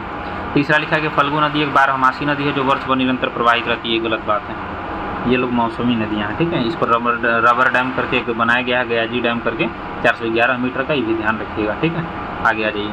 नेक्स्ट क्वेश्चन जो लिखा हुआ है पटना उच्च न्यायालय की औपचारिक स्थापना कब हुई थी। पटना उच्च न्यायालय की औपचारिक स्थापना ये 1916 में हुआ था और जस्ट इसी के बाद 1917 में पटना विश्वविद्यालय का भी स्थापना हुआ है। तो ये सब भी आप लोग ध्यान रखिएगा। ठीक है, चलिए आगे आ जाइए। नेक्स्ट क्वेश्चन क्या बोल रहा है, बिहार विधान परिषद के बारे में बताना है, सही गलत वाला। ठीक है, देख लेते हैं। पहला लिखा हुआ है कि वर्तमान बिहार विधान परिषद में द्विसदनीय व्यवस्था जो है भारत सरकार अधिनियम 1935 के तहत स्थापित है। तो सही बात है, कोई दिक्कत नहीं है। दूसरा लिखा है कि बिहार विधान परिषद के कुल सदस्यों की संख्या 75 है। बिल्कुल ठीक है। जैसे हम लोग जानते हैं ना, विधान परिषद की बात करेगा तो विधानसभा का 1/3 होता है। तो बिहार में टोटल 243 सीट है, इसका 1/3 करिएगा तो आपका 75 आ जाएगा। यह एक अस्थायी निकाय है जिसे 1/3 सदस्य प्रत्येक 2 वर्ष में सेवानिवृत्त होते हैं। बिल्कुल ठीक बात है। उसके बाद नेक्स्ट आपका लिखा हुआ है कि परिषद के सभी सदस्य बिहार की जनता के द्वारा प्रत्यक्ष चुने जाते हैं। ये गलत बात है ना। हम लोग जब भी विधान परिषद की बात करते हैं तो विधान परिषद में कल भी बताए थे कि अलग अलग इसमें पार्ट बांटे गए हैं कि कौन चुनता है। जैसे कुछ हो जाते हैं, जैसे स्नातक स्तर के होते हैं, शिक्षकों में से चुने जाते हैं, कुछ राज्यपाल 1/6 मनोनीत करते हैं, कुछ विधानसभा मनोनीत कर देती है। तो इस तरह से ये मनोनीत होते हैं, न कि जनता चुनती है इनको। ठीक है, ये सब पढ़े होंगे आप लोग। चलिए आगे आ जाइए। भारत सरकार अधिनियम 1935 के तहत दे रहा है कि बिहार विधान परिषद के प्रथम निर्वाचित सभापति कौन थे। ये प्रथम निर्वाचित जो थे राय बहादुर सतीश चंद्र थे। ठीक है, इसको ध्यान रखिएगा, ये थे आपके। नेक्स्ट आ जाइए 82 नंबर क्वेश्चन पे कि मीर कासिम ने मुर्शिदाबाद के स्थान पर बिहार के किस शहर को राजधानी बनाया था। तो मीर कासिम जो था वो उठा करके राजधानी मुंगेर ले गया था। ये सब तो आप लोग पढ़े ही होंगे। चलिए नेक्स्ट हम लोग देख लेते हैं। इसी के बाद तो फिर अंग्रेजों के द्वारा इसको हटा दिया गया था और बक्सर का युद्ध होता है जो 22 अक्टूबर 1764 को होता है ना, ध्यान रखिएगा। नेक्स्ट आ जाते हैं हम लोग 83 नंबर क्वेश्चन पे। निम्नलिखित में से कौन सी जल अपवाह प्रणाली जो है बिहार की भूमि को अपवाहित करता है। तो बिहार की भूमि को अपवाहित कौन करेगा। तो इसमें घाघरा नदी जो है बिहार में आती है, जबकि महानदी दक्षिण भारत में नर्मदा, मध्य भारत की भंस घाटी से होकर एश्वरी बनाने वाली यमुना भी है, गंगा में मिल जाएगी। तो आपका घाघरा आंसर हो जाएगा। ठीक है, ध्यान रखिएगा। अगर मैप आप लोग पढ़ते होंगे ना तो मैप में आप देख सकते हैं कि अगर बिहार कुछ ऐसे बीच में गंगा नदी तो यहाँ से आके घाघरा यहाँ मिल जाती है। ठीक है, यूपी में इसको सरयू के नाम से जाना जाता है, इधर से निकल के आ जाती है। चलिए नेक्स्ट आ जाइए। बिहार के निम्नलिखित भागों में से कौन सा भूगर्भीय दृष्टि से अपेक्षाकृत पुराना है, वो पूछ रहा है। तो इसमें से भूगर्भिक दृष्टि से पूछ रहा है कि कौन सा पुराना है। तो देख लेते हैं। पहला है इसमें रोहतास का पठार। तो ये विंध्यन पहाड़ी की बात कर लेता है ना। इसमें देखिए पहले बिहार का मैप बना लेते हैं। ये कुछ है इस प्रकार का है, ये रोहतास पठार। तो कैमूर पहाड़ी वाला जो हम लोग पढ़ते हैं विंध्यन पहाड़ी वाला, उसका उत्तर और पश्चिमी। तो ये आपका शिवालिक वाला तो नवीन वाला है, पता ही होगा। खड़गपुर पहाड़ी कहेगा तो ये इसके पास है जो कि छोटा नागपुर पठार से संबंधित है और ये सबसे पुराना भी है, इसको ध्यान रखिएगा। ठीक है, सी आपका आंसर हो जाएगा। नेक्स्ट आपका बिहार का वह जिला जिसमें गंगा नदी की लंबाई सबसे अधिक है। तो गंगा नदी की लंबाई वाला जिला कहेगा तो ये पटना हो जाएगा आपका। ठीक है, इसको ध्यान रखिएगा। टोटल लगभग 100 किलोमीटर के आसपास या फिर 98 भी देता है कहीं कहीं, तो उसको ध्यान रखिएगा। ठीक है, इसमें हो जाएगा आपका। ऐसे बिहार में कहेगा तो टोटल 445 किलोमीटर लंबाई है इसकी, सब आप लोग को पता होगा। चलिए नेक्स्ट क्वेश्चन पे आ जाइए। 21 अप्रैल 1858 को बिहार में ब्रिगेडियर डगलस जो था, इसके नेतृत्व में ब्रिटिश सैनिकों के विरुद्ध किसने बहादुरी से लड़ाई लड़ी थी? तो बिहार में लड़ाई होगी तो फिर कुंवर सिंह जिंदाबाद है, फिर सोचना ही क्या है। चलिए नेक्स्ट क्वेश्चन है आपका कि केसरिया स्तूप कहाँ पे है? ठीक है, केसरिया जो है बौद्ध स्तूप है, इसको हम लोग पढ़ते भी हैं, ये आपको पूर्वी चंपारण में स्थित मिल जाएगा। ठीक है, इसको ध्यान रखिएगा।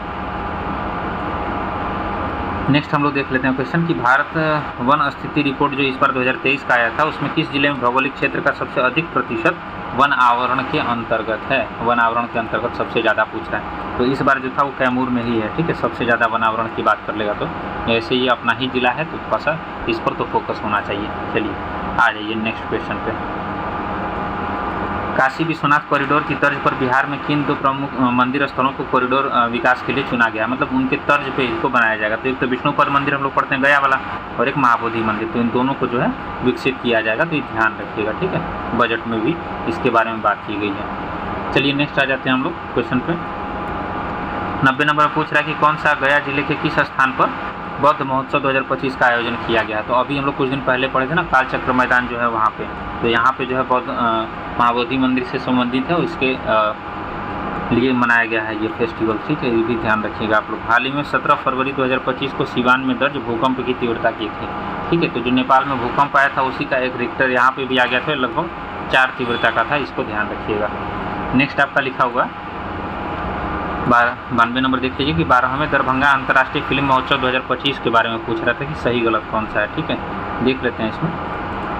ठीक है, 12वां दरभंगा अंतर्राष्ट्रीय फिल्म महोत्सव, तो इसमें जो हो जाएगा आपका, इस महोत्सव में समापन फिल्म जो है यशपाल शर्मा द्वारा निर्देशित दादा लक्ष्मी थी। ठीक है, ध्यान रखिएगा, दादा लक्ष्मी वाला, ये इसमें सही है। ठीक है, इस महोत्सव का आयोजन कहेगा तो 12वां दरभंगा अंतर्राष्ट्रीय फिल्म महोत्सव जो है 7 से 9 फरवरी 2025 में आयोजन किया गया था, और स्थान कहेगा तो दिल्ली वर्ल्ड पब्लिक स्कूल जो है लहरिया सराय दरभंगा बिहार में हुआ था। ठीक है, इसको ध्यान रखिएगा। चलिए नेक्स्ट क्वेश्चन पे आ जाते हैं। 93 नंबर है कि बिहार की साइकिलिस्ट सुहानी कुमारी ने खेलो इंडिया यूथ गेम्स 2025 में कौन सी उल्लेखनीय उपलब्धि हासिल की थी? तो इनके द्वारा जो है व्यक्तिगत परस्यूट साइकिलिंग में पदक जीता गया था। ठीक है, तो ये ध्यान रखिएगा। चलिए नेक्स्ट क्वेश्चन पे आ जाते हैं हम लोग कि हाल ही में बिहार विधानसभा में बिहार आर्थिक सर्वेक्षण पेश किया गया। ये पूछ रहा है कि कौन पेश करते हैं? जो जनरली हम लोग पढ़ते हैं इसको कौन पेश करता है? कौन? तो जो वित्त मंत्री होते हैं, तो वित्त मंत्री हम लोग के कौन है?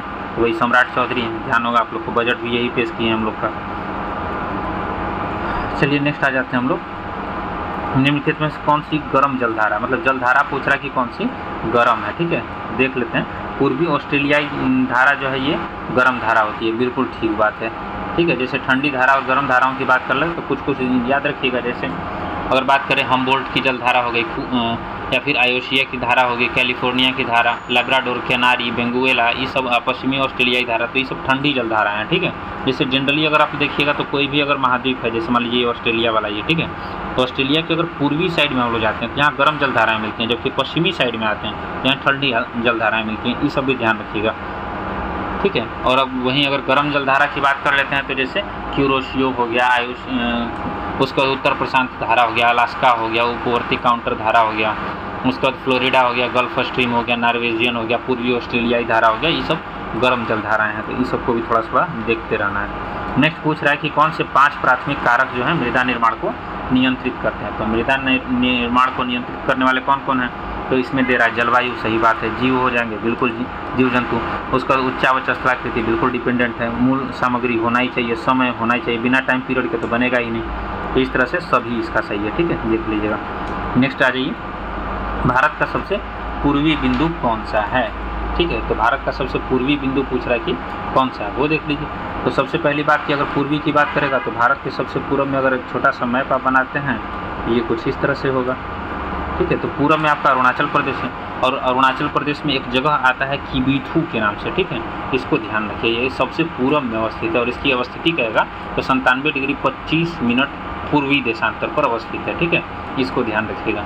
जबकि अगर कहीं कहीं पश्चिमी की बात कर लेता है तो सागर गहिरमाथा करके आता है, उसको भी ध्यान रखिएगा, ये सबसे पश्चिमी वाला।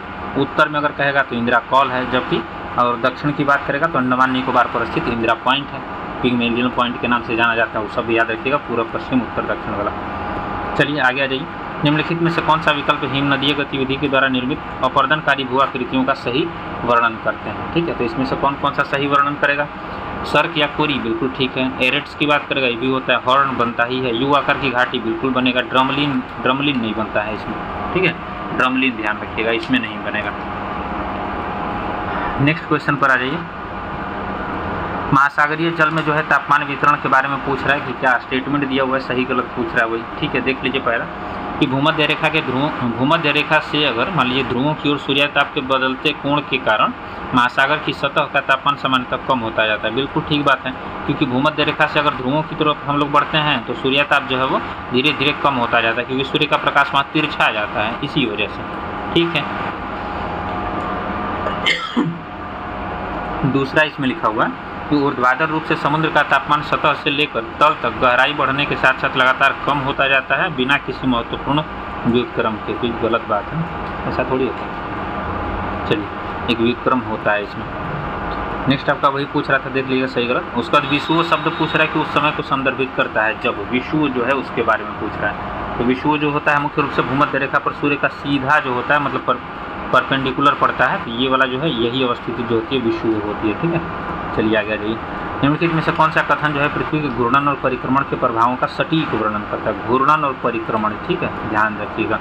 पहला इसमें लिखा हुआ है क्या, उसको देखते हैं।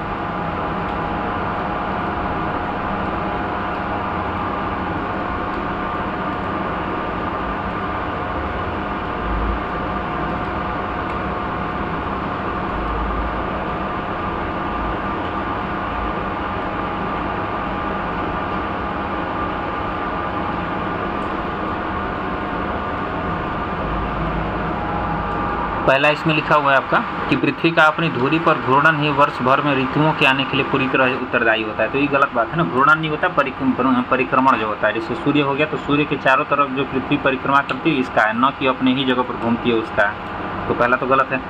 दूसरा लिखा है कोरियोलिस प्रभाव जो पवनों और महासागरीय धाराओं के विक्षेपण को प्रभावित करता है, पृथ्वी के घूर्णन का प्रत्यक्ष परिणाम होता है। तो ठीक बात है, ये तो सही है। तीसरा लिखा हुआ है, देख लीजिए कि सूर्य के चारों ओर पृथ्वी की परिक्रमा अपनी धुरी के झुकाव के साथ मिलकर दिन और रात की अलग अलग लंबाई और ऋतुओं के परिवर्तन का कारण बनती है। तो बिल्कुल ठीक है, जो सूर्य के चारों ओर घूम रहे हैं उसके बारे में बोल रहा है, तो सही है। चौथा इसमें लिखा होगा कि दिन और रात का परिवर्तन जो है पैटर्न मुख्य रूप से सूर्य और चारों ओर पृथ्वी की परिक्रमा का कारण होता है। दिन रात की बात करेगा तो ये घूर्णन के कारण होता है, जो अपने ही जगह पर होता है। ठीक है, इसको ध्यान रखिएगा। तो ये आपका गलत है, इसमें देख लीजिएगा सही गलत कौन कौन सा है। नेक्स्ट आप आ जाइए क्वेश्चन नंबर 102 पे। ठीक है, 102 नंबर क्वेश्चन कह रहा है कि निम्नलिखित में से किस पर्वत श्रृंखला पर जो है वो दोदा बेटा शिखर अवस्थित है? अभी ज्योग्राफी वाला सेक्शन जो चल रहा है उसमें आप लोग को कई बार बता चुके हैं, हाइट तक आप लोग को याद करवा दिए कि ये कितना है। तो नीलगिरी पहाड़ी जो है वहीं पर आपका दोदा बेटा अवस्थित है और इसकी हाइट टोटल 2637 है, इसको भी ध्यान रखिएगा। जबकि दक्षिण भारत का प्रायद्वीपीय भारत का कहेगा तो अन्नाईमुड़ी जो है जिसकी हाइट 2695 मीटर है, ये है। ठीक है, ध्यान रखिएगा। चलिए नेक्स्ट हम लोग देख लेते हैं 103 नंबर क्वेश्चन। पूछ रहा है कि कौन सी नदियां जो है यमुना नदी की सहायक नदियां हैं? यमुना नदी की सहायक नदियां, ये तो और इजी हो गया हम लोग के लिए। चलिए देख लेते हैं। पहला है चंबल, बिल्कुल ठीक है। केन होगा, बेतवा होगा, ये तो 1 2 4 इसमें दिख रहा है। बाकी घाघरा हो गया और सोन हो गया, ये दोनों तो गंगा नदी की सहायक नदियां हैं, पता ही होगा आप लोग को। देख लीजिए आंसर आप लोग। नेक्स्ट लिख रहा है कि अल नीनो शब्द का एक जलवायु घटना को संदर्भित करता है। अल नीनो ये क्या है? मतलब अल नीनो के बारे में गर्म जलधारा हम लोग पढ़ते हैं ना, ध्यान होगा आप लोग को। तो ये प्रशांत महासागर के एक गर्म जलधारा का मतलब उदाहरण है। जैसे हम लोग पढ़ते हैं ना, जैसे अगर आप मान लीजिए एशिया का यह मैप है पूरा, इधर आपका ऑस्ट्रेलिया है और इधर से आपको मिल जाएगा उत्तरी अमेरिका और यहाँ पे आपको दक्षिणी अमेरिका। ठीक है, तो यहाँ जो पेरू की तट है, पेरू के तट से उठ करके हमारे जो है भारत की तरफ प्रवेश करती हैं, तो यही आपका जो है गर्म अल नीनो यूज़ करता है, जो गर्म जलधारा होती है प्रशांत महासागर की। ठीक है, ध्यान रखिएगा। नेक्स्ट आ जाइए, क्या क्वेश्चन दे रहा है कि निम्नलिखित में से कौन सा विश्व का सबसे ऊंचा सक्रिय ज्वालामुखी है? ठीक है, विश्व का सबसे ऊंचा सक्रिय ज्वालामुखी कौन होता है? तो ये तो लगभग आप लोग को याद होगा ना, ओजोस डिल सलाडो जो है हम लोग पढ़ते हैं, तो इसको तो कोई है नहीं, देख लीजिएगा। यह एंडीज़ में चिली अर्जेंटीना की सीमा पर अवस्थित है, इसको ध्यान रखिएगा। इसकी ऊंचाई कहेगा तो लगभग 6893 मीटर है और यह सबसे ऊंचा सक्रिय ज्वालामुखी है, जो कि एटना, मौना लोआ और मेरापी से भी ऊंचा है। ठीक है, ध्यान रखिएगा। नेक्स्ट ये पूछ रहा है कि नदियों का मिलान उसके द्वारा प्रवाहित होने वाले प्रमुख देश से कीजिए। ठीक है, देश के साथ जो मिलान है मतलब ABCD करके उसको करना है। ठीक है, चलिए मिलान कर लेते हैं इसको। पहला लिखा हुआ है देख लीजिए, नील नदी। नील नदी मिस्र का हम लोग पढ़ते हैं ना, मिस्र जो है नील नदी का वरदान है, तो एक तो पहला का 3 हो जाएगा आपका। उसके बाद अमेजन के बारे में लिखा हुआ है, तो अमेजन जो है ब्राज़ील में सर्वाधिक प्रवाहित होती है, पता ही होगा। मिसिसिपी की बात कर लेगा तो USA का है, पढ़ते हैं ना मिसिसिपी वाला। उसके बाद यांगजी वाला पढ़ते हैं, यांगजी किसका है, चाइना वाला, नाम से ही क्लियर होगा। एक बच गया डेन्यूब, तो डेन्यूब की बात करेगा तो ये संबंधित होगा आपका जर्मनी से, और जबकि रूस की बात करेगा तो वोल्गा से। ठीक है, तो ये आप मिला लीजिएगा। ठीक है, ध्यान रखिएगा। चलिए आगे आ जाइए। नेक्स्ट इसमें दे रहा है कौन सा, 107 नंबर। गोलन हाइट्स के बारे में पूछ रहा है कि रणनीतिक रूप से महत्वपूर्ण पठार है, यह किन देशों के बीच में अवस्थित है।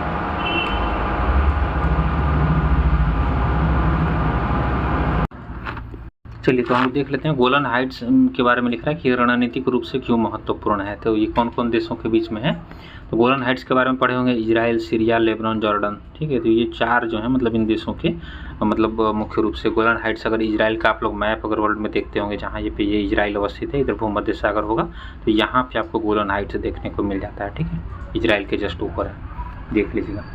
नेक्स्ट आपका है, निम्नलिखित में से किस समूह के सभी देश जो हैं लाल सागर के साथ तटरेखा साझा कर सकते हैं। ठीक है, लाल सागर जो है उससे पूछ रहा है कौन कौन तट साझा करते हैं। तो इसमें आपका सूडान, इरिट्रिया, जिबूती, यमन जो है ई वाला जो है ग्रुप सीमा साझा कर रहा है। ठीक है, ध्यान रखिएगा। नेक्स्ट आपका है कि जलवायु परिवर्तन पर संयुक्त राष्ट्र फ्रेमवर्क कन्वेंशन जो है UFFC के पक्षकारों के सम्मेलन COP 28 का 28वां सत्र किस शहर और देश में आयोजित किया गया है।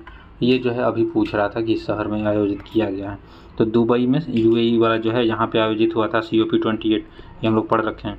COP29 की बात करेगा तो हम लोग पढ़ रखे हैं, यह बाकू के अजरबैजान में हुआ था, तो ये सब आप लोग को याद होगा। चलिए नेक्स्ट क्वेश्चन पे आ जाते हैं। 110 नंबर लिख रहा है कि 1991 के भुगतान संतुलन संकट से निपटने के लिए भारत सरकार ने भारतीय अर्थव्यवस्था में कई सुधार लागू किए, इसमें से कौन सा विचार मतलब सही है। ठीक है, देख लेते हैं कौन कौन सा है इसमें सही। पहला लिखा हुआ कि अधिकांश औद्योगिक क्षेत्रों के लिए औद्योगिक लाइसेंसिंग की समाप्ति, बिल्कुल ठीक है। निगमों के लिए कर दरों में क्रमिक कमी, बिल्कुल ठीक है। आयात शुल्क पर कम करके बाह्य व्यापार को बढ़ावा देना, बिल्कुल ठीक है। LPG पॉलिसी जो हम लोग पढ़ते हैं ना, लिबरलाइजेशन, प्राइवेटाइजेशन और ग्लोबलाइजेशन, ये जो है मनमोहन सिंह के द्वारा उस समय लाया गया था, ये सब ध्यान रखिएगा। नेक्स्ट आपका है कि सकल घरेलू उत्पाद GDP के बारे में कि किसी देश के घरेलू क्षेत्रों में उत्पादित सभी अंतिम वस्तुओं और सेवाओं के कुल मूल्य को मापता है, और इस संदर्भ में स्टेटमेंट लिखा हुआ है कि कौन सा सही है। ठीक है, पहला लिखा हुआ है, देख लीजिए इसमें क्या क्या लिखा हुआ है। ठीक है, देश का प्रादेशिक जल क्षेत्र करके लिखा हुआ है, देश का प्रादेशिक जल क्षेत्र, ठीक बात है ना। चलिए दूसरा सही है आपका पहला। और दूसरा लिखा हुआ कि अंतर्राष्ट्रीय जल क्षेत्र में देश के निवासियों के द्वारा संचालित मछली पकड़ने के जहाज, तो ये भी तो इसमें शामिल होता ही है, तो ठीक है ये भी आ जाएगा इसमें। उसके बाद ये तीसरा लिखा हुआ है कि 2 या 2 से अधिक देशों के बीच में देश के सामान्य निवासियों के द्वारा संचालित जहाज और विमान, तो ये भी ठीक ही है, कोई दिक्कत है नहीं, ये भी सही आपका है। ठीक है, 4 नंबर अगर इसमें देखें तो अन्य देशों में स्थित देश के सैन्य प्रतिष्ठान जो हैं वो इसमें शामिल होंगे कि नहीं, तो अन्य देशों की बात कर रहा है ना, अन्य देश जो है वो तो आपका आ जाना चाहिए, अन्य देशों में स्थित देश का, क्योंकि अपने देश का है तो इसको ऐड कर रहे हैं। किसी अन्य देश में कार्यरत है घरेलू कंपनी, तो अन्य देश का घरेलू कंपनी है तो इसको हम क्यों कर देंगे। ठीक है, 5वां गलत है आपका, देख लीजिएगा, 4 ही सही है इसमें। नेक्स्ट आपका लिख रहा है कि भारतीय अर्थव्यवस्था के बारे में क्या करना है, मिलान करना है, आर्थिक गतिविधि कौन किस क्षेत्र से संबंधित है। ठीक है, मिलान कर लेते हैं हम लोग, देख लेते हैं। पहला लिखा हुआ है जैसे कि कृषि उपज का भंडारण जो है द्वितीयक गतिविधि है, तो द्वितीयक तो नहीं है ना, ये प्राथमिक में आता है जब भी आता है कृषि वाला, तो पहला तो आपका ऐसे ही गलत दिख रहा है। दूसरा लिखा हुआ है डेयरी फार्मूला, प्राथमिक कृषि से है, बिल्कुल ठीक है। तीसरा है कि खनिज अन्वेषण तृतीयक वाला, खनिज वाला ये सब जो है तृतीयक का भाग नहीं है ना, ये सब अगर कहेगा तो मुख्य रूप से प्राथमिक क्षेत्र में आ जाते हैं कृषि वाले में। कपड़ा बुनना कहेगा तो द्वितीयक वाला है, तो बिल्कुल ठीक बात है, इसको देख लीजिएगा। ठीक है, इसको तो सही गलत अपना मिला लीजिएगा। नेक्स्ट आ जाइए, भारत UK मुक्त व्यापार समझौता जो FTA हुआ था, पूछ रहा है कि किस तारीख को आधिकारिक रूप से हस्ताक्षरित हुआ था, तो ये जो हुआ 24 जुलाई 2025 को हुआ है, इसको ध्यान रखिएगा। अब ये डेट वाइज करके पूछ रहा है तो थोड़ा सा देखना बहुत ज़रूरी बन गया है। ठीक है, और अभी FTA हम लोग का जो है हुआ था, यूके के साथ भी हुआ है और एक यूरोपियन यूनियन है, इनके साथ भी 4 स्टेट्स कंट्री हैं वहाँ के, उनके साथ भी हुआ है। तो ये सब डेट आप लोग थोड़ा सा देख लीजिएगा इसको। चलिए नेक्स्ट क्वेश्चन पे हम लोग आ जाते हैं। क्या लिख रहा है इसमें कि विकसित भारत @ 2047, इसका उद्देश्य भारत को उसकी स्वतंत्रता के 100वें वर्ष तक एक विकसित राष्ट्र बनाना है। इसके संदर्भ में स्टेटमेंट लिखा हुआ है, ठीक है। विकसित राष्ट्र वाला पूछ रहा है और इसमें से हम लोग को ढूंढना क्या है, तो कौन सा सही है, ठीक है। पहला लिखा हुआ है कि इस दृष्टिकोण का उद्देश्य आर्थिक समृद्धि, सामाजिक उन्नति, पर्यावरणीय स्थिरता और प्रभावी शासन को शामिल करते हुए व्यापक विकास करना है। तो सही बात है, विकास करेंगे सर्वांगीण। इस दृष्टिकोण को आगे बढ़ाने के लिए पहचाने गए 4 प्रमुख स्तंभ युवा, गरीब, महिला और अन्नदाता। इसको हम लोग ज्ञान से याद करते हैं ना, GAYN, ठीक है। गरीब, युवा, अन्नदाता और महिला, ठीक है, ध्यान रखिएगा। चलिए आगे आ जाइए। विकसित भारत @ 2047 लिखा हुआ है कि युवाओं की आवाज़ जो है पहल युवाओं को विचारों के योगदान और राष्ट्रीय योजनाओं को आकार देने में सक्रिय रूप से शामिल है। बिल्कुल ठीक बात है, शामिल रहेगा। चौथा आपका लिखा हुआ है क्या चीज़, देख लीजिए इसमें कि 2047 तक विकसित राष्ट्र बनने के लक्ष्य को प्राप्त करने के लिए मुख्य रूप से प्रति व्यक्ति आय और सकल घरेलू उत्पाद में वृद्धि पर ध्यान केंद्रित किया जाता है। सामाजिक संकेतनों पर विशेष जोर नहीं दिया जाता। ये गलत बात है ना, इस पर भी दिया गया है, तो ये आपका गलत हो जाएगा। देख लीजिएगा सही गलत अपना। नेक्स्ट आ जाइए कि लखपति दीदी योजना के बारे में पूछ रहा है कि कौन सा कथन सही है गलत है, ऐसा कुछ हम लोग को देखना है, ठीक है। लखपति दीदी वाला देखते हैं। इसमें पहला लिखा है कि इस योजना का प्राथमिक उद्देश्य स्वयं सहायता समूह की महिलाओं को कम से कम 1 लाख रुपए की अस्थायी वार्षिक आय अर्जित करना। बिल्कुल ठीक है, सही बात है।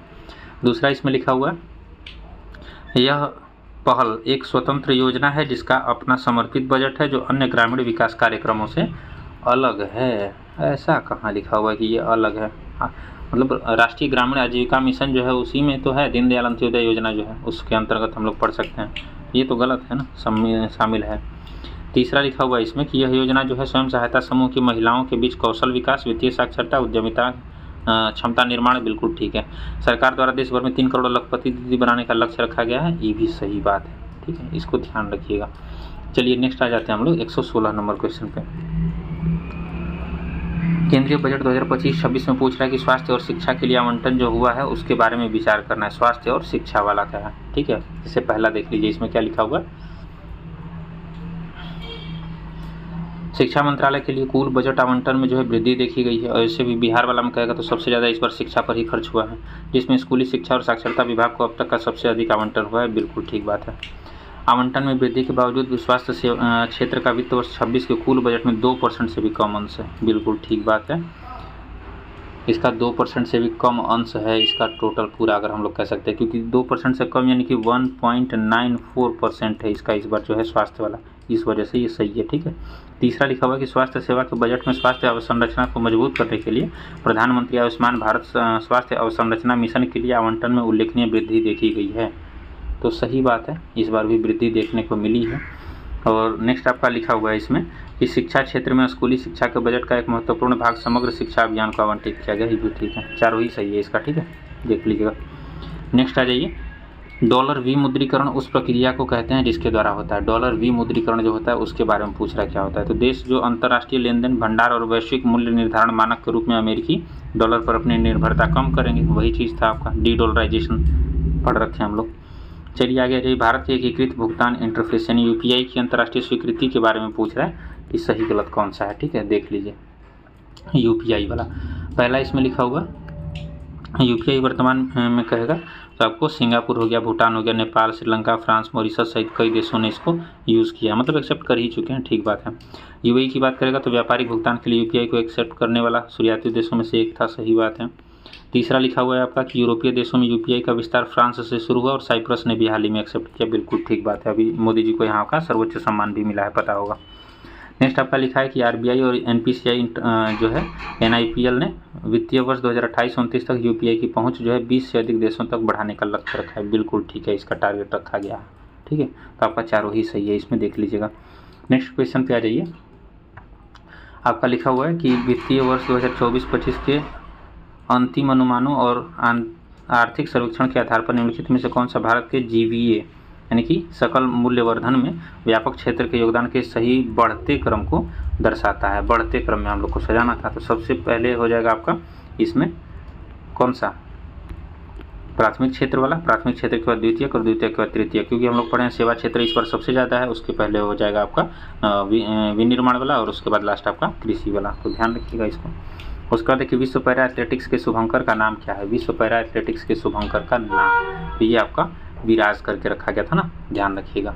ये पहली बार भारत जो है 2025 में विश्व पैरा एथलेटिक्स चैंपियनशिप की मेज़बानी करने की बात कर रहा था। यह 27 सितंबर से 5 अक्टूबर 2025 तक अभी आयोजन किया जाएगा जवाहरलाल नेहरू